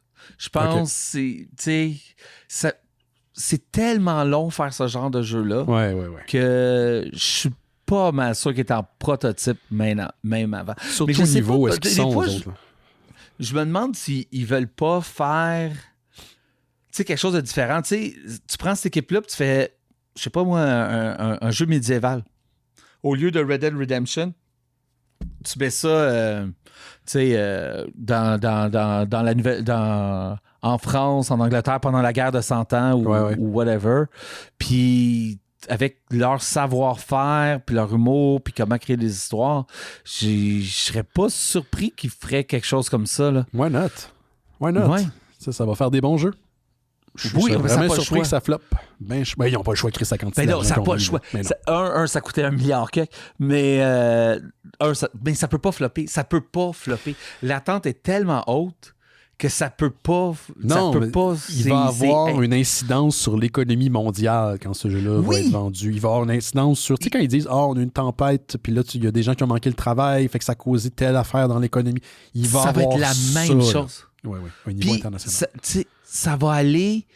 Tu sais, je voudrais pas être une pièce de médium quelconque. Qui sort en même temps. Qui sort en même temps. Que ce soit un film, un livre, n'importe quoi, je veux pas sortir en même temps, ça serait catastrophique. Mais ça va plus loin que ça. Tu sais, ça va être le zeitgeist complet de toute la pop culture pendant des mois. Oui. Si tu joues pas quand il sort, toutes les mèmes, tout va être basé sur cet univers-là. Toutes les mèmes, toutes les jokes, ça va prendre contrôle de tout. Il va y avoir des sitcoms, ils vont faire référence à Grand Theft Auto 6. Ça va s'immiscer dans tout. Oui, partout, tout le temps. Ça va être, pendant des mois, ça va être comme ça. Puis là, après, ça va die down un peu. Et là, le jeu va vivre pendant des années. Parce que, check le 5. Grand Theft Auto Online, la version online du 5, là, est très en santé. Il y a beaucoup de joueurs dessus. Il y a énormément de contenu. Ça va toujours continuer. Puis le 6, ça va être exactement la même chose. Là. Ça va durer des années. Faut réaliser qu'on a finalement jamais joué en gang. T'sais, on a une petite gang, nous autres, sur Discord, où on jouait à des jeux des fois. Puis on n'avait jamais joué vraiment à Grand Theft en gang, finalement. Je me suis retrouvé à jouer tout seul. Comme C'est personne. ça, hein? Ouais, moi, j'ai joué quand même plus. Comme, tu sais, j'ai parti mon bar, puis tout ça. Puis là, je vous attendais que vous rattrapiez un peu. Puis je continuais à jouer. Puis en fin de compte, non. Ça me fait ennuyer, je pensais jamais dire ça, du jeu de vampire complètement buggy qu'on avait joué pendant longtemps. Mais on était dédiés, là. On y jouait constamment. Là. Puis on l'a fini au complet. C'était quoi ce cas? Redfall, qui était buggy as fuck, mais donc ô combien satisfaisant. Il a été super le fun. Je pense que les critiques étaient trop dures. Mais il était très buggy, Johan. Ils ont sorti un projet qui était un jeu qui était pas complété, mais le jeu lui-même, le squelette du jeu, les mécaniques du jeu étaient quand même super le fun. On a eu beaucoup, beaucoup de plaisir. On s'est rendu à la fin. Je pense que les boss étaient peut-être légèrement un peu décevant, mais même le boss de la fin, finalement, il était pas si tough que ça, ce qu'on parle d'autres boss qu'on a eu. J'ai l'impression qu'ils l'ont fait rapidement. Surtout que c'est un studio Arkane que moi j'aime beaucoup, qui ont fait des jeux vraiment fantastiques. C'est eux qui vont faire le jeu de... ils ont fait des jeux là, absolument fantastiques. Puis là, c'est eux qui vont faire le jeu de Blade. Oh! Nice. Qui risque de sortir avant le film. Qui risque de sortir avant le film. Ce film est en development hell, c'est juste par rapport. Là. Combien de fois ça a été lancé, arrêté, puis changer les acteurs, puis ça, c'est jamais bon signe, mais c'est pas garant que ça va être de la merde. Là. C'est pas ça que je dis. Mais non. Ça regarde mais c'est comme Akira, c'est comme plein de ces films-là qui tombent en development hell puis que ça arrive pas. Hey, mais sais-tu qu'est-ce qui n'a pas été repoussé, par exemple? Non. Fallout 4 sort aujourd'hui, la version Anniversary. Qu'est-ce que ça change? J'ai vu passer, mais qu'est-ce que ça veut dire? T'as tout. Toutes les expansions, t'as tout dedans. Gratuit sur Game Pass? Oui, gratuit sur Game Pass. Nice. C'est ton moment, là. Là, il faut que tu joues à Fallout. Mais là, j'ai deux choix. Je fais des Lego ou je fais Fallout durant les fêtes? Ah, ouais, c'est tough, ça. Ouais, c'est tough, c'est ouais. It is a conundrum, mon cher ami, comme on dit dans la langue de Molière. J'ai dit ça à voix haute, puis je me suis senti dégueulasse parce que je me rends compte à quel point je suis choyé d'avoir cette opportunité-là déjà de pouvoir faire ça. Je me sentais dégueu. Ma vie est dure, là. Des Lego ou Fallout, qu'est-ce que je fais? Mais le 4, c'est celui que j'ai joué le moins. Moi, le 1, 2, le 3 puis le New Vegas, j'ai joué des milliers d'heures. Le 4, j'ai moins joué, mais tout le monde me dit que, parce que j'ai jamais joué avec les expansions, mais tout le monde me dit qu'avec les expansions, le 4, il est fantastique, il est génial. C'est que je risque de replonger. En plus, la saison s'en vient. La saison s'en vient, puis je suis tellement hype. T'as-tu écouté la première saison? Même pas. Non, même pas. Je te dis rien, mais sais-tu qu'est-ce que j'ai trouvé qui était fantastique la première saison? Et là, je geek out. Là. Mais oui, t'as le droit. Je pense que c'est la bonne place. C'est qu'ils ont réussi à faire ce que moi, je trouve qui est pratiquement impossible. De faire une série que si t'es pas un fan de Fallout, ou que t'as pas joué au jeu, pas que t'es pas un fan, là, mais que t'as pas joué au jeu, tu vas triper. Tu vas aimer ça parce que c'est super bon. Mais que si t'es un méga fan, des clins d'œil. C'est génial, mais ils l'ont fait pour tout le monde. C'est un équilibre qui n'est pas facile à atteindre. Ah! J'ai peur de la prochaine saison parce qu'il est basé sur New Vegas, qui est mon jeu préféré de ceux en 3D. Puis, je suis nerveux, mais pas nerveux parce que, je sais pas, les bases sont tellement là. J'ai hâte de réécouter la première saison juste pour écouter la deuxième saison. Le nouveau jeu, là, le remastered, là, celui avec les... Ben, il n'est pas remastered, c'est l'édition, tu dirais, comme Deluxe, Anniversary. Ouais, Anniversary. Ouais. Est-ce qu'ils ont revampé un petit peu les graphiques ou pas du tout? Oui, ils ont revampé les graphiques, pas beaucoup, tu sais. Ça reste un jeu de son époque. Ouais. Mais c'est beau assez que c'est pas dérangeant. Puis... oui, ils ont revampé, ils ont mis des choses, des quality of life dans les contrôles, puis des choses comme ça. Tu sais, ça reste un jeu de Bethesda. Ça fait, puis il n'y a pas beaucoup de jeux qui sont comme ça, que tu fais la mission du début, puis après, c'est comme, tu sais, il te dit où aller pour ta première mission de l'histoire principale, mais tu peux faire comme, non. Ça me tente pas. Ça, c'est mon univers, c'est mon sandbox. J'ai décidé que non, je vais commencer à me promener puis me perdre dans l'univers, me trouver d'autres missions puis décider. Tu sais, tu te fais une histoire dans ta tête de qui est ton personnage. Puis tu dis ça, non, mon personnage, il dirait pas ci, puis il dirait pas ça, il ferait ci à la place. Puis tu sais, il y a comme une liberté dans les jeux de Bethesda que j'aime vraiment beaucoup, qui est dangereux pour moi parce que c'est très addictif pour moi. Oui, je te vois, là. Je te vois. Oui, oui c'est... Hey, tu veux-tu entendre parler d'une autre franchise qui revient d'entre les morts, Yoann? Oh my God, oui. C'est pas juste en plus une formulation, il y a une ligne thématique, tu vas voir, parce que de Mummy va revenir, puis pas sous forme de POG. Mummy qui, bien sûr, le film qui a popularisé, ou propulsé plutôt la carrière de Brendan Fraser comme un first lead, comme un action hero. Trilogie qui a été diffusée, projetée sur les grands écrans de 99 à 2008, qui mettait en vedette Brendan Fraser et Rachel Weisz. Qui les a pas tous faits. Non, elle a fait juste les deux premiers. Le troisième, c'est Brendan Fraser et son fils dans le film. Il va y avoir une suite. Il va y avoir un 4e Mummy qui ne prendra pas compte des événements du 3, par contre. On efface les événements du 3. Et ce que je trouve vraiment cool, c'est que Brendan Fraser et Rachel Weisz l'univers de Mommy. Oui, on a exactement. C'est ça. Et où, comment il s'appelle, le gars qui dit Trick or treat, motherfuckers? Oui, c'est ça. Dans Resurrection. Busta Rhymes. Busta Rhymes va être dans le fucking Mummy, man.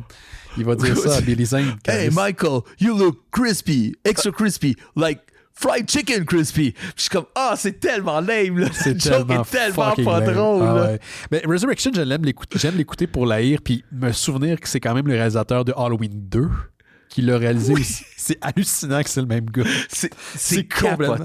Ouais, c'est fou. C'est tellement plein de mauvaises décisions, là. Ouais. Fait que donc, Universal Pictures ramène The Mummy avec Brendan Fraser, Rachel Weisz. Et là, ce que je trouve encore plus cool, parce que je suis fan de leur travail, c'est le collectif Radio Silent, composé des réalisateurs Matt Bentelini et Alpin et Tyler Gillett. Excuse-moi, Matt, c'est vraiment un nom compliqué pour moi à dire. Qui ont réalisé Ready or Not, Scream de 2022, Scream 6, qui vont être à la barre en tant que réalisateurs du film. Et je vous rappelle que les deux premiers ont eu quand même des productions un petit peu difficiles, mais ont rapporté énormément d'argent pour Universal Studios Pictures.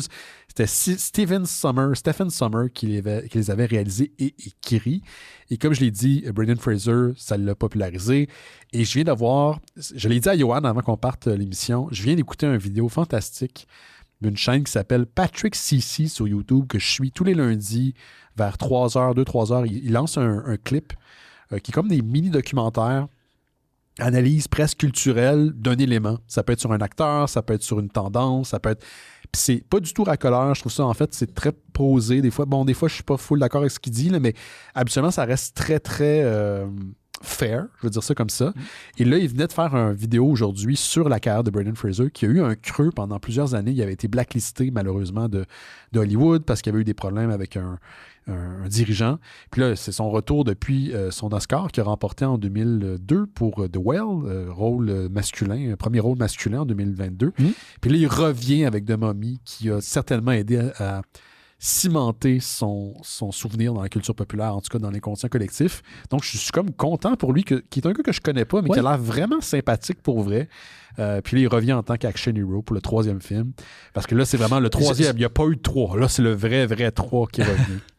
Mais il vient-tu en tant que lead? Il va-tu être le lead? Il va être le lead. Écoute, il a fait un retour, lui, de Hollywood, là, avec The Whale.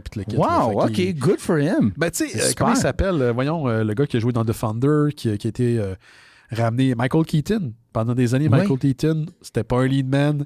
Il a fait Birdman, qui est un excellent film. Il y a une dizaine d'années de 11 ans, à peu près 10-11 ans. The Thunder aussi, c'est excellent. Exactement, mais ça, c'est après Birdman. Mais c'est Birdman qui l'a ramené sur la map. Oui. Puis un autre grand acteur que pendant longtemps, on n'avait pas vu, dont la carrière est revenue, et ça a été ressuscité grâce à ce succès-là. Mais ça arrive de temps en temps. Tu sais, il y a Travolta qui a été ressuscité par Tarantino à Pulp Fiction. Yes. J'essaie de penser à d'autres exemples d'acteurs. Il y a plusieurs acteurs. Et l'actrice principale dans Hereditary, qui avait déjà eu une carrière auparavant, elle, grâce au film, a été ramenée. Celle qui joue la tante dans Weapons. Aussi, une longue carrière qui, là, ça semble à bien aller pour elle. Excusez-moi, j'ai pas la mémoire des noms, là, mais good. Ouais. Nice.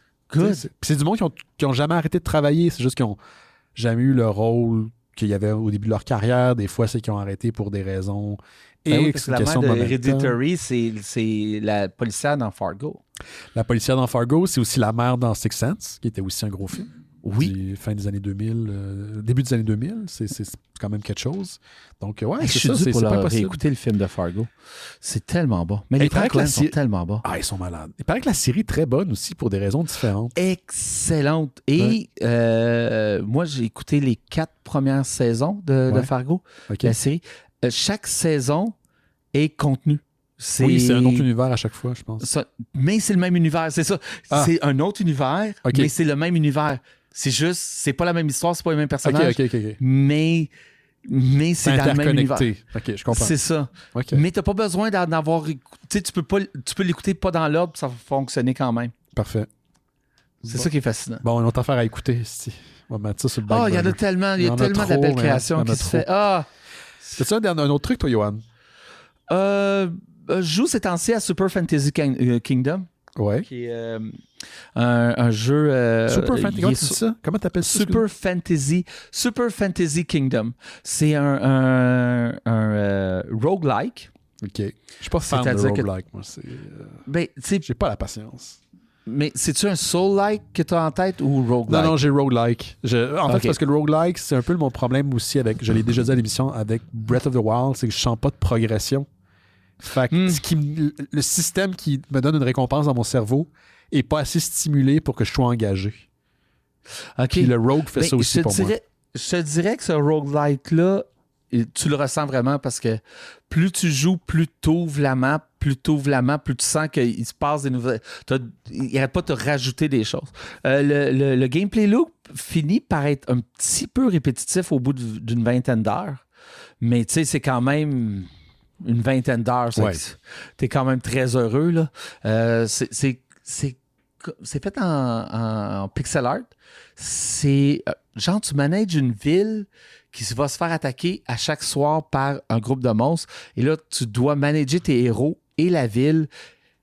Tu coupes du bois, tout ça, tu construis des nouveaux buildings, tu achètes des upgrades à tes héros, des affaires comme ça.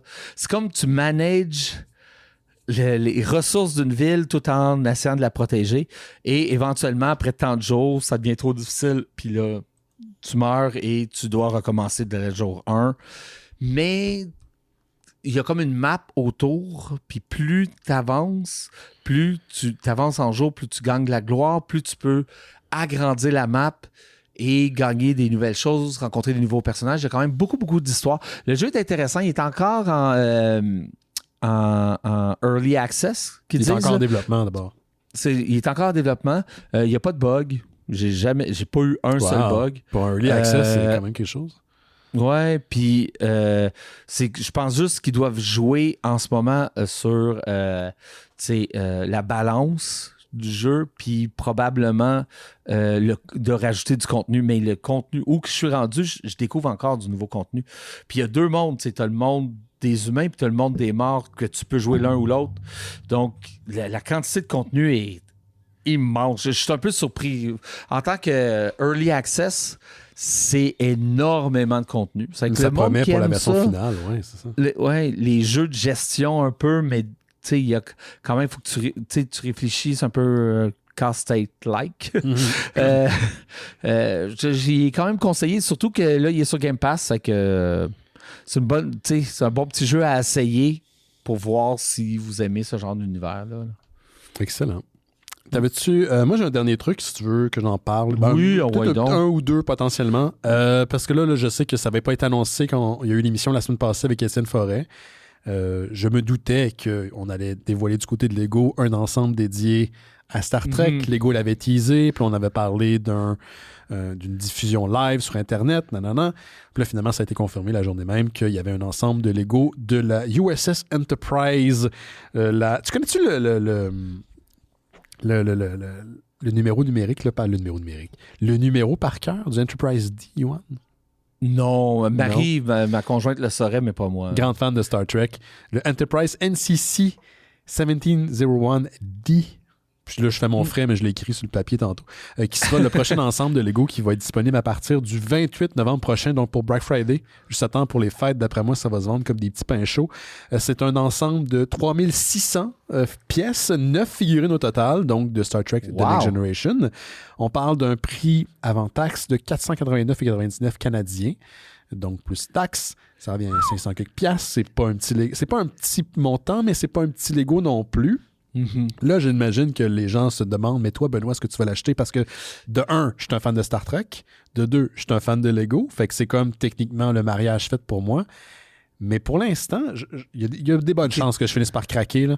En fait, c'est là-dessus probablement que le cachet du sapin les boules va passer. Si ça sera pas tout ça, ce montant-là, là, mais il y a une partie. Non, on n'est pas payé autant que ça. Non, vraiment pas. C'est plus symbolique. Mais je trouvais initialement, il y avait des leaks, donc des images qui circulaient en ligne de la boîte. Et je me dis, c'est impossible que ce soit l'officiel parce que je trouve que le dessous de la coupole avec le dish, c'est lettre. Ouais. C'est pas particulièrement convaincant. Je dis, c'est pas vrai. Finalement, c'était la vraie photo. Et j'étais comme... Ouais. Fait que quand j'ai vu l'annonce officielle, j'étais un petit peu déçu. Mais là, je dois dire qu'il y a plusieurs trucs qui circulent. Puis c'est vrai que la vision de côté, de haut, en arrière est vraiment belle. Ça reste comme c'est un ensemble qui est sur un genre de trépied aussi que tu peux présenter à ma blonde que j'ai pas, fait qu'il n'y a pas de stress.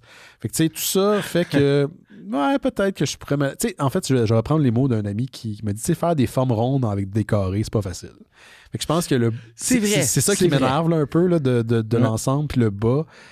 Il y a des affaires de la culture pop, je trouve, qui se transforment moins ou se transposent moins bien en Lego. Optimus Prime en est un aussi, je trouve, qui est visuellement moins intéressant.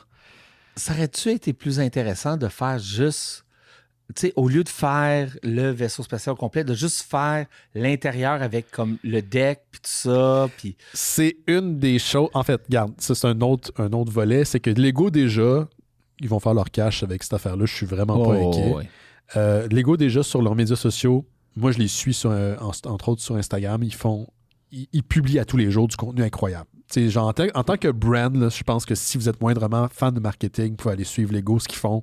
Ils connaissent leur public. Et ils ont un contenu excessivement varié. Et ils créent des besoins. On s'entend que c'est un luxe parce qu'à ce prix-là, tu n'en as pas besoin en tant qu'adulte. Ils sont déjà en train de demander à la communauté de fans qu'est-ce que vous voudriez voir comme prochain ensemble tiré de l'univers de Star Trek. Ça ne veut pas dire qu'ils l'ont pas déjà défini. Ça ne veut pas dire qu'ils n'ont pas déjà choisi ce qu'ils allaient faire. Mais en le teasant comme ça, tu engages la communauté. Fait que ce qu'on sait, c'est qu'il va en avoir d'autres. Fait que je te pose la question, Yoann, parce que là, tu viens d'en dire une idée. Qu'est-ce que tu aimerais voir de Lego, de Star Trek? Ben moi, ça serait ça. Ça serait comme le pont. Tu sais, avec le pont. Avec l'écran, tout ça, les petites chaises. Puis ça serait celle de Next Gen, plus que celle de TOS, comme ils disent. Original Series, TOS. Mais je pense que ça serait celle-là que je voudrais. Ouh, Deep Space Nine.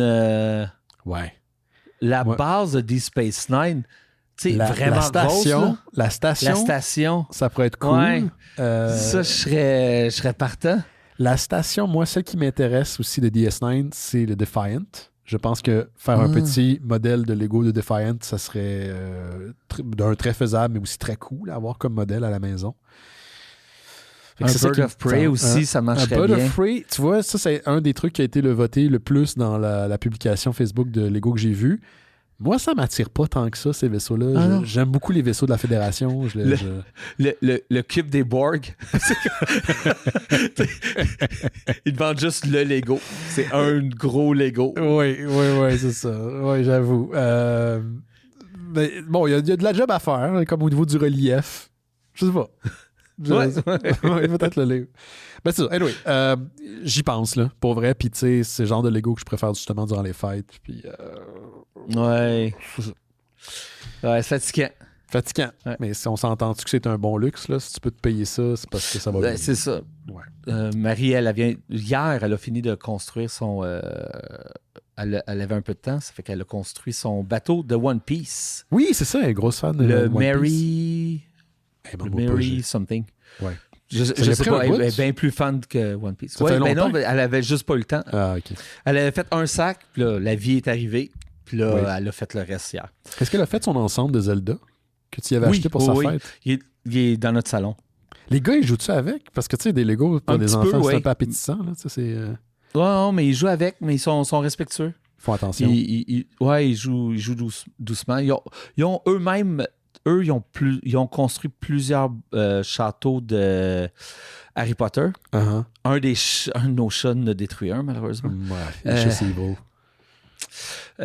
Puis ils ont un énorme kit de Ninjago. Ah oui. Ouais. C'est des gros fans de Ninjago, les garçons. Mais qui a un gros lore. Hein? Un moment donné, ça serait peut-être le fun de se lancer dans le lore de Ninjago. Un autre lore. Ah, mais c'est énorme. Il faudrait faire une émission spéciale. Là. Faudrait que ça... Parce que c'est énorme, là. Avec les élus, puis... L'histoire est vraiment complexe. Je l'ai écouté un peu, là. Un live devant le public sur Ninjago. Ça serait malade. Écoute, sait-on jamais. D'ailleurs, Lego, si vous voulez m'envoyer gratuitement le Star Trek Enterprise, je promets d'en parler à l'émission, ça c'est certain. Ben oui. En fait, j'ai été rejoint par des représentants de Lego, no joke. Ah ouais? Ben, ils m'envoient juste la liste des sorties puis l'annonce, là, comme mettons, la journée que Star Trek a été annoncé, ils m'ont envoyé comme le listing, mais j'ai jamais... Si vous vouliez le mystérieux étonnant bump, là, en vente, là. Niaisez pas trop, là. Envoyez-nous ça. Là. Je pourrais passer du côté obscur. Je pourrais pousser Méga Block. Non, jamais je fais ça. T'as-tu vu le mème que j'ai partagé sur le Discord des Mystérieux Étonnants où est-ce qu'on reprend le clown dans le caniveau, dans Hit, puis il dit « Hey! Tu veux-tu venir ici? J'ai des méga blocs. » Puis là, genre, juste l'autre partie, c'est juste quelqu'un qui bloque un caniveau avec du ciment. Non, j'avais pas vu, mais c'est vraiment drôle. Moi, j'avais pas mal fait le tour. Écoute, j'ai regardé des films en fin de semaine. Là, j'en ai écouté même pas mal. J'ai écouté le dernier Frankenstein de Del Toro. J'ai écouté Black Phone 2. Puis j'ai écouté aussi The Long Walk. Mais j'en parlerai la semaine prochaine. On a déjà pas mal de stock. Toi, est-ce que tu avais quelque chose? Moi, je suis tombé, si on parle de films, je suis tombé dans les... j'en parlerai peut-être la prochaine fois que je viens, là, mais je suis tombé dans les films... Tu sais, je suis un gros fan de films italiens. Puis je suis tombé dans les Polizei. Okay. Comme les films de police italiens, un peu à la Dirty Harry, mais version italienne. C'est plus dark, c'est encore plus violent que les Dirty Harry. C'est un univers absolument fascinant. C'est que je risque d'en écouter beaucoup. Parce que c'est un univers que je connais moins. Puis pourtant, du cinéma italien, j'en ai consommé énormément, surtout dans l'horreur. Ouais, dans l'horreur, dans les comédies aussi, énormément. C'est un petit univers, un petit coin que je connaissais pas. Ouais, que là, le film que j'écoutais hier, d'une violence et d'une brutalité là, que j'avais rarement vu, là, ça m'a surpris. C'est que peut-être que j'en parlerai...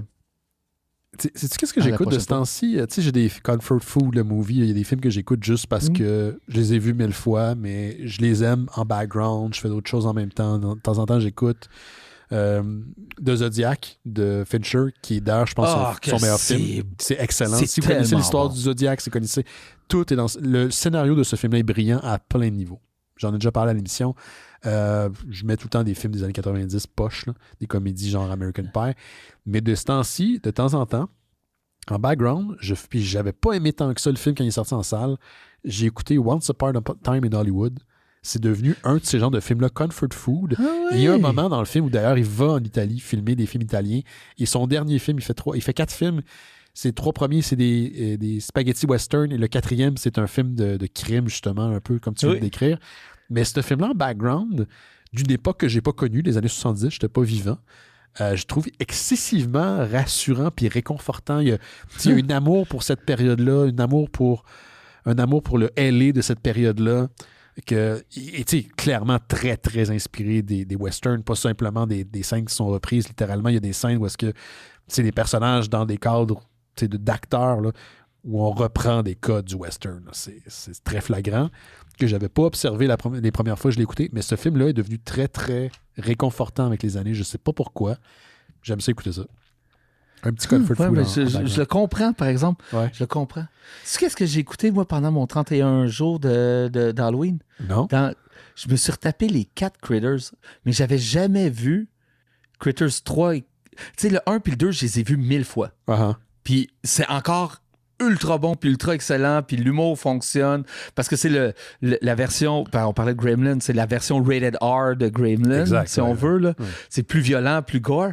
Puis j'avais jamais vu le 3 puis le 4, puis je savais pas, mais du 1 au 4, c'est la même histoire. Il y a une ligne narrative, c'est une seule histoire. Wow. Il y a une continuité. Les Gremlins sont de moins en moins là, présents dans le 3 et dans le 4. Les Critters, oui. Les Critters sont de moins en moins là, mais sont quand même dans la trame de fond. Mais si tu vis quand même dans l'univers, puis il y a quand même beaucoup de lore autour de Critters. J'ai eu tellement de fun à les réécouter. Là. Puis le 1 puis le 2, c'est des classiques absolument géniaux. Je sais qu'ils ont fait une télésérie de New Binge. Ouais. Puis ils ont fait un 5 aussi que j'ai pas vu parce que je sais pas où les voir. Mais c'est une bonne raison. Oui, peut-être. Mais le 1 au 4, là, c'est très écoutable. Tu sais, tu sens le budget, il descend d'un film à l'autre, mais c'est très écoutable. Puis sérieusement, j'ai conseille juste pour que vous ayez ça dans votre univers, d'avoir vécu le lore de Critters. OK. Puis le dernier qui est sorti, c'est-tu lui le 4 ou c'est l'autre après qui est comme un genre de... Parce qu'il y en a un qui est sorti durant la pandémie. Là.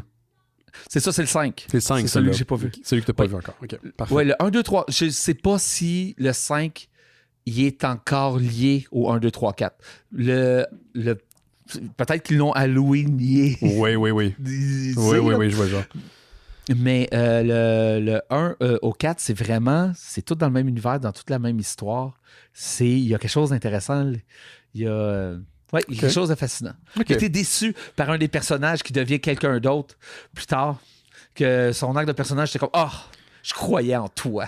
Je croyais en toi, mon écœur. On va prendre une petite pause, mais juste avant, je vais vous parler du Patreon des Mystérieux Étonnants. Je profite pour d'ailleurs remercier tous ceux et celles qui donnent au Patreon des Mystérieux Étonnants. Octobre, à cause justement de Space et autre chose, il y a eu des coûts et ça a été très coûteux. Puis juste vous donner une idée, la suite Adobe qu'on utilise de mois en mois pour les Mystérieux Étonnants 30%. Vient d'augmenter de 20$.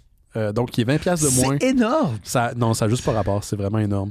C'est vraiment prendre le monde pour des caves. On est comme liés parce que tout ce que je fais lié aux Mystérieux Étonnants c'est Adobe que j'utilise. Donc, ça, c'est un coût. Il y a notre abonnement du système qu'on utilise à chaque semaine pour diffuser sur les différentes plateformes qui va rentrer dans pas longtemps, au mois de décembre, si je me souviens bien. Puis ça, c'est presque 1000$. Donc, tout l'argent que vous donnez au fil de l'année, c'est réinvesti 100% dans le projet. C'est ce que je voulais vous dire. Donc, l'équipement, les logiciels, s'il y a quelque chose à acheter comme un costume pour le spécial d'Halloween, on va le pogner, on va le piger là-dedans. C'est tout l'argent qui est accumulé durant les mois.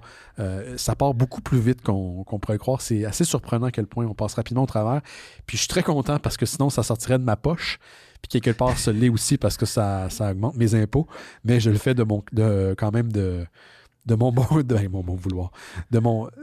volontairement, là. Bon, on s'entend. Donc, si vous voulez donner aux Mystérieux Étonnants, si vous voulez les encourager, le lien est dans le descriptif de l'épisode. Et en échange de votre contribution, vous avez accès à Bifurcation, qui est un podcast que je fais avec Rémi Fréchette et Antoine Pontbriand. Et on va poursuivre le cycle qu'on a commencé durant Halloween, donc des films, adaptations de Stephen King. On va faire Maximum Overdrive parce que c'est juste pas de crise de bon sens. Puis on va même passer au travers de l'infâme série de Shining, qui était en fait la tentative de King d'adapter à la télévision de façon correcte, entre guillemets radiophonique, le livre de Shining, parce que selon King, à l'époque, il disait que c'était pas une bonne adaptation, celui de Kubrick. C'est parce que Kubrick se l'est approprié. Incroyable, oui, mais il se l'est approprié à 100%. Voilà, fait qu'on a encore ces films-là qui s'en viennent. Cette semaine, ou plutôt la semaine passée, on a eu un autre épisode de Astérix Obélix, qui est un cycle que je fais de façon spontanée avec Blaise. Je veux les écouter parce que les membres du Discord en parlent avec beaucoup d'éloges de vos... c'est des courtes conversations aussi, c'est pas super. Quoi qu'on a fait une couple de demi-heure, puis même plus. Mais moi, je découvre Astérix Obélix, j'avais jamais lu ça de ma vie, puis Blaise, il connaissait déjà. Et il m'a même amené le dernier album, donc j'ai il m'en manque un, là, qui est un genre d'album que ça a l'air qu'il n'est pas très bon, là, mais il m'en manque un. Mais sinon, je les ai toutes. Fait que je vous annonce officiellement qu'éventuellement, on va se rendre au bout. Je vous dis pas quand. Mais ça aussi, c'est un cycle qu'on passe à travers les cycles différents. Puis durant le temps des fêtes, on risque aussi durant le temps des fêtes de faire un cycle dédié plus à des films de Noël. C'était quoi ta question? La Corse et Astérix en Corse. C'est un de mes préférés. Je pense que c'est un des premiers qu'on a fait, oui. Écoute, je les connais pas par cœur. Comme je te dis, c'est la première fois que je les lis. Faut que c'est comme un peu... pour l'instant, c'est tout un peu pêle-mêle. C'est tout un peu la même chose. Donc, je peux pas dire. Je pense que oui. Je pense que c'est un des premiers, oui. Donc, c'est ça. C'est un podcast que vous avez en échange. Vous avez aussi accès au Discord des Mystérieux Étonnants. Donc, quand vous vous abonnez au Patreon, écrivez-moi directement à travers Patreon et je vais vous donner vers le lien vers le Discord. C'est une super belle communauté que Johan et moi, on consulte plusieurs fois par jour. Donc, les gens s'y échangent des articles, vont jouer à des jeux, écouter des films, des fois la lutte. Dépendamment des différentes périodes. Là, c'est plus actif. C'est tout le temps un peu actif. Là, il y a une belle communauté qui est là. C'est l'Internet, mais sans trop de cul. Et votre contribution, je le rappelle, réinvestissant les Mystérieux Étonnants, permet d'offrir Terre Kaiju, Terre Humaine chez Isidore et Noël chez Isidore. On est disponible partout. Apple Podcasts, YouTube Music, Spotify, Amazon Music et plus des 300 dernières archives des Mystérieux Étonnants sont disponibles sur notre site Internet. On est disponible sur Facebook, Instagram et les différentes plateforme de bullshit, mais on est surtout disponible sur Discord. On revient dans quelques instants avec le sujet de la semaine, Starlight de Mark Millar et Duke. Pas Duke, mais non, je me suis mélangé avec le prénom du personnage, Colin Ben. On revient dans quelques instants avec Starlight de Mark Millar et Goran Parlov. Et on est de retour, on va parler maintenant du sujet de la semaine. Et cette semaine, il s'agit d'une bande dessinée publiée chez Dark Horse Comics, Starlight de 2015 par l'auteur Mark Millar et du dessinateur Goran Parlov. Je vais résumer rapidement l'histoire. Il s'agit d'une histoire à part entière, donc c'est self-contained, comme on dit. Vous n'avez pas besoin d'avoir lu rien d'autre. L'histoire d'un personnage qui s'appelle Duke McQueen, qui est un ancien pilote pour les forces aériennes américaines, qui du jour au lendemain se retrouve propulsé à travers le temps, plutôt à travers l'espace, vers une planète qu'il va libérer d'un méchant tyran. Et donc, il va vivre d'innombrables aventures. Finalement, il va libérer cette dite planète. La planète, elle s'appelle Tantalus. Et il va revenir sur Terre où les gens ne le croient pas, à l'exception de sa femme. Mais ses enfants pensent qu'il est un menteur. Les gens doutent de sa parole. Et là, on fait un saut dans le temps. On est 30, 40 ans plus tard. Sa femme est décédée. C'est un peu un paria, Duke McQueen, pour ses gamins, ses deux fils qui n'ont pas l'air de le croire beaucoup. Et là, il y a un vaisseau digne de Buck Rogers qui apparaît dans son jardin. Et on lui dit, Tantalus a besoin de toi à nouveau. Il y a un nouveau tyran qui s'appelle King Fisher qui a pris le contrôle de la planète. Et les gens te célèbrent. Et on sait que tu es le plus grand des combattants. On a besoin de toi. Et Duke décide de finalement suivre ce jeune garçon qu'il baptise Space Boy. Donc, c'est un genre de Dark Knight Returns, rencontre Buck Rogers, rencontre The Rocketeer, Flash Gordon plutôt. C'est très pulpy, complètement assumé. Puis je sais pas pour Johan, mais moi, genre, peut-être mis à part un peu la fin, j'ai full aimé ça. J'ai full embarqué dans la proposition. Je sais pas qu'est-ce que t'as pas aimé de la fin. J'ai trouvé qu'il y avait un petit raccourci vers la fin seulement, mais sinon, j'ai bien aimé. Puis c'est un bémol. J'ai trouvé que c'était génial. J'ai adoré. Je me suis surpris. Parce que le vaisseau arrive avec Space Boy, éventuellement. Ouais. Et parce que je pense qu'on n'a jamais son nom. Du garçon. Il dit peut-être brièvement, mais il est appelé Space Boys tout le long de l'aventure. Ouais, puis comme Don't Touch the Kid, personne ne le nomme par son nom, jamais. Ouais. Quand le vaisseau arrive, j'étais content parce que je voulais que l'aventure continue, mais en même temps, j'aurais pris encore un peu du vieux monsieur qui a vécu des histoires absolument incroyables. Ouais. Que personne croit, qui a sauvé une planète, là. Oui. Il a littéralement sauvé une planète, puis que personne croit. Et j'en aurais pris un peu plus de sa vie normale. Tu sais comment? Parce que, tu sais, quand il est revenu, il en a parlé tout de suite. C'est comme, j'ai vu les extraterrestres, j'ai passé à travers ça, voici qu'est-ce qui m'est arrivé. Puis le monde ne le croyait pas. Et tranquillement, il est tombé... tu sais, il a été humilié à travers ça parce que le monde ne le croyait pas. Et il a perdu son poste à l'armée. Il a ouvert une shop où c'est que... Il est devenu mécanicien. devenu mécanicien. Puis, tu sais, c'est quelqu'un qui a sauvé une planète. Puis là, il réparait des radiateurs. Mais en même temps, il était heureux. C'est un homme... Tu sais, c'est un homme d'une époque où c'est un homme... C'est ça qu'il voulait aussi. Il voulait aussi sa vie rangée avec la femme qu'il aimait tant. Qu'il a côtoyé pendant 30-40 ans de mariage. Là. Tu sens, à travers le dialogue, que ça y a fait de quoi que le monde ne l'a pas cru. Parce qu'il dit, tu sais, merci de m'avoir ramené ici, tout ça, quand une fois qu'il se rend pour se battre contre la nouvelle menace extraterrestre. Parce qu'ils ont été en paix trop longtemps que là, il a tellement réglé les problèmes qu'il vivait tellement en paix qu'il n'était pas prêt à se défendre d'une nouvelle attaque pendant 40 ans. Puis, tu sais, il est reconnaissant de ça parce qu'il se retrouve, puis il est heureux, puis... Mais en même temps, il doute. Pas malheureux. Non, oui, mais il n'est pas malheureux de qu'est-ce qu'il a vécu. Il a quand même été heureux de vivre avec sa femme, d'avoir 2 enfants, d'avoir sa shop. Je trouve le personnage excessivement intéressant à cause de ça. C'est une histoire, je pense que c'est 5-6 numéros qui composent le volume. Et d'ailleurs, il y a une édition Deluxe qui, si elle n'est pas sortie, elle va sortir bientôt du côté de Dark Horse Comics. C'est comme ça que j'ai en fait appris l'existence de cette bande dessinée-là. Je ne savais pas que ce comic-là existait, écrit par Mark Millar, je le rappelle. J'ai trouvé tellement attachant. Écoute, moi je suis facilement nostalgique dans la vie.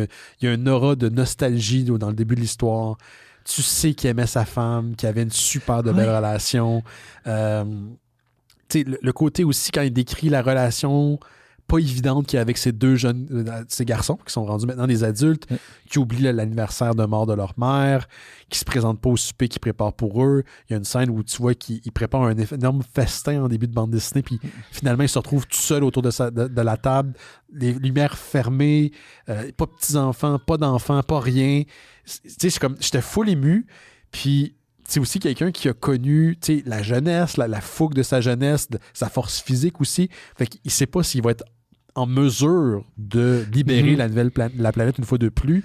Une planète qui, depuis 30-40 ans, lui vaut un culte, littéralement. Mais est-ce qu'il va être en mesure d'égaliser les attentes? Puis finalement, la statue qu'ils ont construit pour lui, à son effigie, que tu sois n'importe où dans la ville, tu peux l'avoir. Exact. C'est vraiment... Il les a libérés d'un dictateur horrible. Ouais. Et de façon un peu loufoque, parce qu'il bat à l'épée. C'est qu'il garde le genre de pulpe de ces aventures-là des années 50, tout en étant un peu groundé puis un peu vrai. Vrai et violent. Puis remarquez, si vous êtes habitué à du Mark Millar, c'est pas violent comme du Mark Millar. Non, c'est pas une Nemesis. Non, puis c'est pas dark comment qu'il va, ou tu sais, comme des fois, je trouve que Mark Millar, il tombe un peu dans le edgy for the sake of edgy. Oui, je suis d'accord. Puis là, il tombe pas là-dedans. Non. Il est plus... Il y a plus de subtilité. Puis, tu sais, il bat à l'épée, puis il tape des couilles, puis là, il la bat, mais tu sais, c'est un peu... Il la bat en désintégrant sa tête, man. Il tire un rayon laser dans la tête. Il y a vraiment un... Je sais pas, il y a ce look-là de pulp qui est un peu loufoque, mais qui est un peu vrai, parce que c'est la réalité de ces gens-là.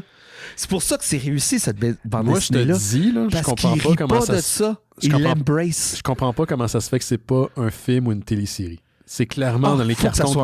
Il faut que ça soit un film. Il faut que ça soit adapté. Tu sais, quand je faisais la blague en début d'émission de Space Opera.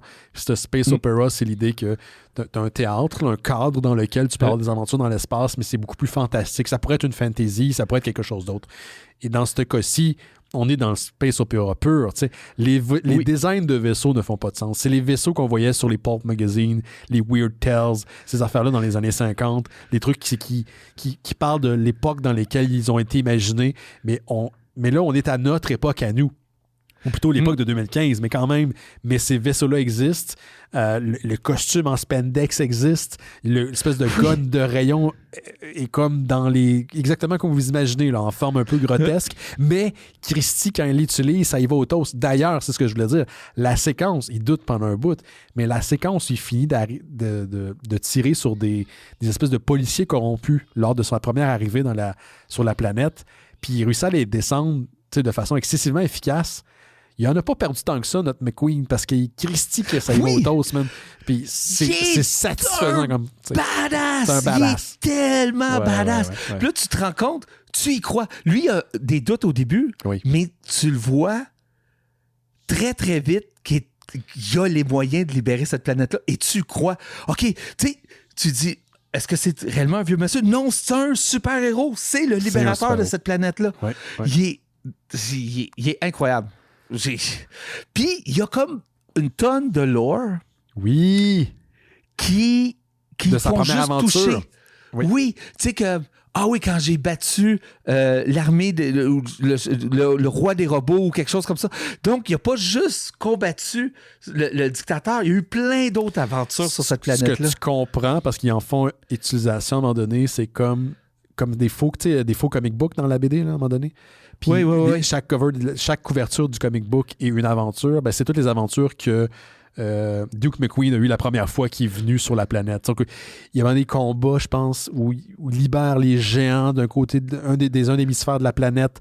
Il était dans une forêt qui était peuplée par des fées, on n'en sait pas plus. Il y a vraiment un lore qui est beaucoup plus large auquel on fait allusion. Puis sans le connaître, on sait exactement de quoi il s'inspire. On s'inspire des vieux magazines, des vieux comic books d'une époque qui révolue. Mais encore une fois, on le traite avec visuellement un côté très campy, mais beaucoup de sérieux et d'aplomb. C'est comme le mélange des deux, est vrai assumé, puis c'est ça qui est le fun. C'est tellement assumé. Tu sais, puis il y a tellement de références, tellement de références look c'est parce que je bouge trop, je suis trop excité. Oui. Il y a tellement de références, même dans les looks, dans les costumes. Tu sais, les gardes rapprochés des méchants, c'est Goldorak. Oui. Si tu regardes le design du personnage, c'est Goldorak. C'est exactement le look de Goldorak. Puis, tu sais, la crête rouge dans le milieu avec les pics dans le milieu. Les gants qu'il porte, c'est exactement les gants ben pas exactement, mais ça fait penser aux gants de Goldorak. Il y a ça de référé. Il y a Bender caché dans un des dessins. Ah, j'ai pas marqué.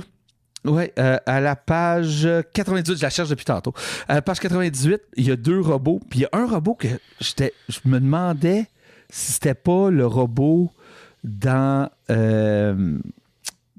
Invincible, parce qu'il ressemble un peu, puis en fait compte, non. Après, je me suis dit, c'est-tu le robot de Iron Giant? Puis il ressemble un peu, mais je n'étais pas sûr. Mais c'est pas tout à fait ça non plus. Mais tu vois clairement Bender dans cette page-là, en arrière, pendant qu'il combat le Robot King. Oui.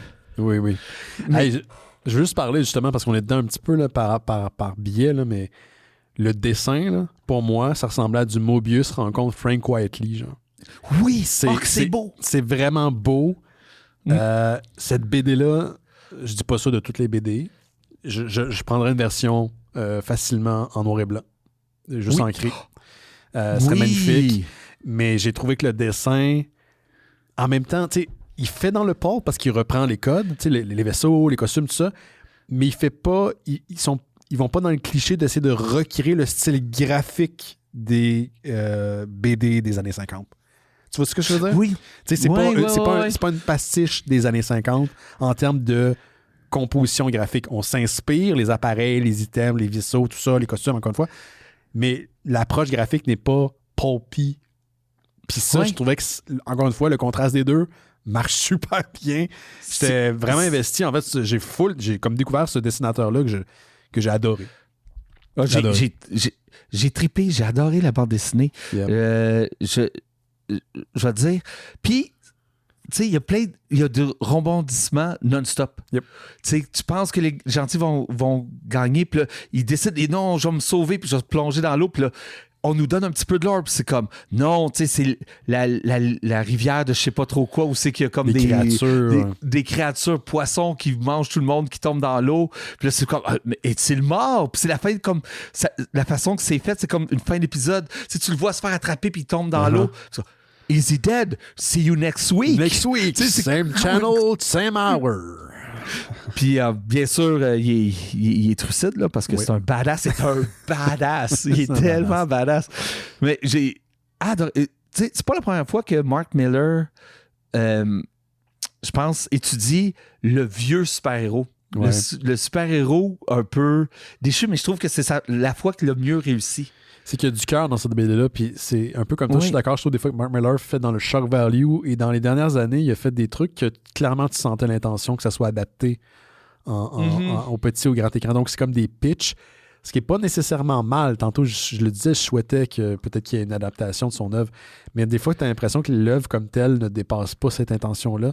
J'ai pas eu cette impression-là en lisant Starlight, au contraire. J'ai vu beaucoup d'amour. Il y a certains projets que tu sens que c'est une lettre d'amour à quelque chose qui a peut-être inspiré les auteurs ou qui a marqué les auteurs, ou au contraire, il y a eu de l'amour dans la production du projet. Je vous dis pas que c'est ça, mais je dis ça, on ressent un amour pareil. Puis ça sointait en fait la bande dessinée. Là. J'étais full excité de le lire. Un point où quand tu commences à y penser, il y a une trahison qui se passe dans la BD, tout ça. C'est un peu des tropes qu'on a déjà utilisés. Tu sais un peu où ça s'en va en termes narratifs, mais il y a tellement de cœur, tellement des personnages auxquels tu tiens que tu finis par l'oublier. Puis même le méchant principal qui a utilisé les ressources d'une année entière de la planète Tantalus pour pouvoir se payer des gants qui fait de la télékinésie est absolument affreux. Il peut... c'est un monstre. C'est un monstre. Il peut écraser les gens sur eux-mêmes, tu sais, comme les faire fall on himself, là, je sais pas comment dire en français, là, qu'ils implosent finalement. Il peut contrôler les gens, la matière. Puis comment il est tué au final, excessivement satisfaisant. J'avais peur que ça vire mal. En fait, j'avais peur pour Duke McQueen à la fin. Là. Moi aussi, je pensais qu'il était pour mourir sur la planète. Exact. Comme, tu sais, c'est ça, c'était son last hurrah. Tu sais, je vous ai libéré, mais je suis mort sur la planète. Tu sais. Puis non, il est trop badass pour mourir là. Ouais. Il est trop badass. C'est un dur de dur. Il s'en sort pareil parce que ces héros-là s'en sortaient tout le temps. C'est qu'il fallait qu'ils s'en sortent. C'est qu'il a eu raison de faire ça. J'aime qu'il a acheté ces gants télékinétiques. C'est pas eux autres qui l'ont développé, tout ça. Il a utilisé comme un an de ressources pour acheter cette paire de gants-là. À quel point il se fout d'eux autres en même temps. Il utilise la planète pour les vider complètement de leurs ressources puis de leur... Il utilise la population comme des esclaves. Puis c'est là le bout où je trouve que la BD se conclut un peu facilement. C'est que, tu sais, il finit par avoir des alliés, Duke McQueen, dont une résistance locale qui existe, une ancienne garde rapprochée de la reine qui dirigeait cette planète-là. Puis elle prend le contrôle d'un nouveau système de défense planétaire. Elle retourne ce système-là contre l'ennemi pour pouvoir s'en débarrasser. Puis ça sort tellement de nulle part que c'est où je c'est d'un... Oui, OK, je comprends, mais... C'est un peu facile, disons, pour conclure. Mais c'est tellement un petit reproche. Sinon, quelque chose qui est une histoire qui fonctionne pour moi très bien. Oui, puis une affaire qui ont pris la bonne décision. Moi, je trouve que Mark Millar a pris la très, très bonne décision. Il retourne sur Terre. Yes. Puis dans toutes ces séries-là, tout le temps, c'est comme, non, d'avoir sauvé la planète, c'est assez. Puis il serait retourné dans sa vie, puis personne ne l'aurait su. Ouais, exact. Mais là, tout le monde le sait. Il va atterrir le vaisseau sur la Maison Blanche. Oui, c'est satisfaisant. Il va voir ses enfants qu'il ne croyait pas. Oui, finalement, il a le droit de vivre en tant qu'héros. Ouais. Puis tu sais, sa ville, tu vois la pancarte de sa ville, puis c'est comme... À la fin, que c'est... Welcome to Little Hampton, home of Duke McQueen. Il mérite ça. Il mérite ça. Exact. Il mérite ça d'être traité comme un héros parce qu'il a vécu sa vie en ayant été traité de menteur quand il disait la vérité. Qu'est-ce que ça dit nous, là? Mais il y a trop de films puis de séries qui font ça, là, que le bon héros qui vit dans l'anonymat. Mais ça parle de nous. Ça parle de nous. Depuis tantôt, on parle du fait qu'on avait des appréhensions, on avait peur que ça vire mal pour lui. Ça parle du cynisme qui nous habite dans ce genre de... C'est ça. On dirait que les vrais héros, ils n'existent pas. Il faut qu'ils soient impurs, il faut qu'ils soient comme de ton de gris. Puis non, là, on a un vrai héros qui mérite d'avoir une vraie célébration à la fin, puis ça fait du bien. Puis dans une BD qui est, sans rien réinventer, très bien ficelée. J'ai full trippé. Je suis content d'avoir vu l'édition de luxe passer annoncée, parce que comme ça, j'ai appris que cette BD existait, qui est sortie il y a quand même 10 ans, là, presque 11. Puis écoute, moi, je le conseille fortement. Allez vous mettre la main là-dessus. Énormément. Oui. Puis sa famille est là. Puis il célèbre. J'ai eu la réflexion que si le Duke McQueen aurait existé aujourd'hui, par exemple, autant que le monde ne l'aurait pas cru, Joe Rogan l'aurait cru. Je Je pense qu'il aurait été. Ouais, mais c'est pas, le niveau est pas élevé. Le Roger Rogan a une croix de la barre dans le tabarnak. Non, mais il aurait été sur le podcast, puis il aurait dit, puis il a dit, That's fascinating, man. Ouais. Really? So you went into the wormhole. Tu sais, Joe Rogan, il pense que l'attaque sur le Capitole, c'est un petit incident qui est exagéré. C'est foutu vraiment être un imbécile. Sans tomber là-dedans, j'ai eu cette réflexion-là. Non, je comprends. Mais, je le dis, moi. Puis, je me suis dit aussi, c'est Duke McQueen contre l'industrialisation. Parce qu'il revient sur ce monde-là, puis ils ont tout rasé les arbres, puis ils font juste utiliser les ressources. Ouais. Puis Duke McQueen. C'est hot comme nom, McQueen. Duke McQueen. Il ramène la paix, puis, tu sais, les gens qui vivent sur cette planète-là ont l'air de vivre en harmonie avec la nature, puis qu'est-ce qu'il y avait, puis de vivre ensemble, puis d'avoir une belle société. C'est que je suis un fan de Duke McQueen jusqu'à la fin des temps.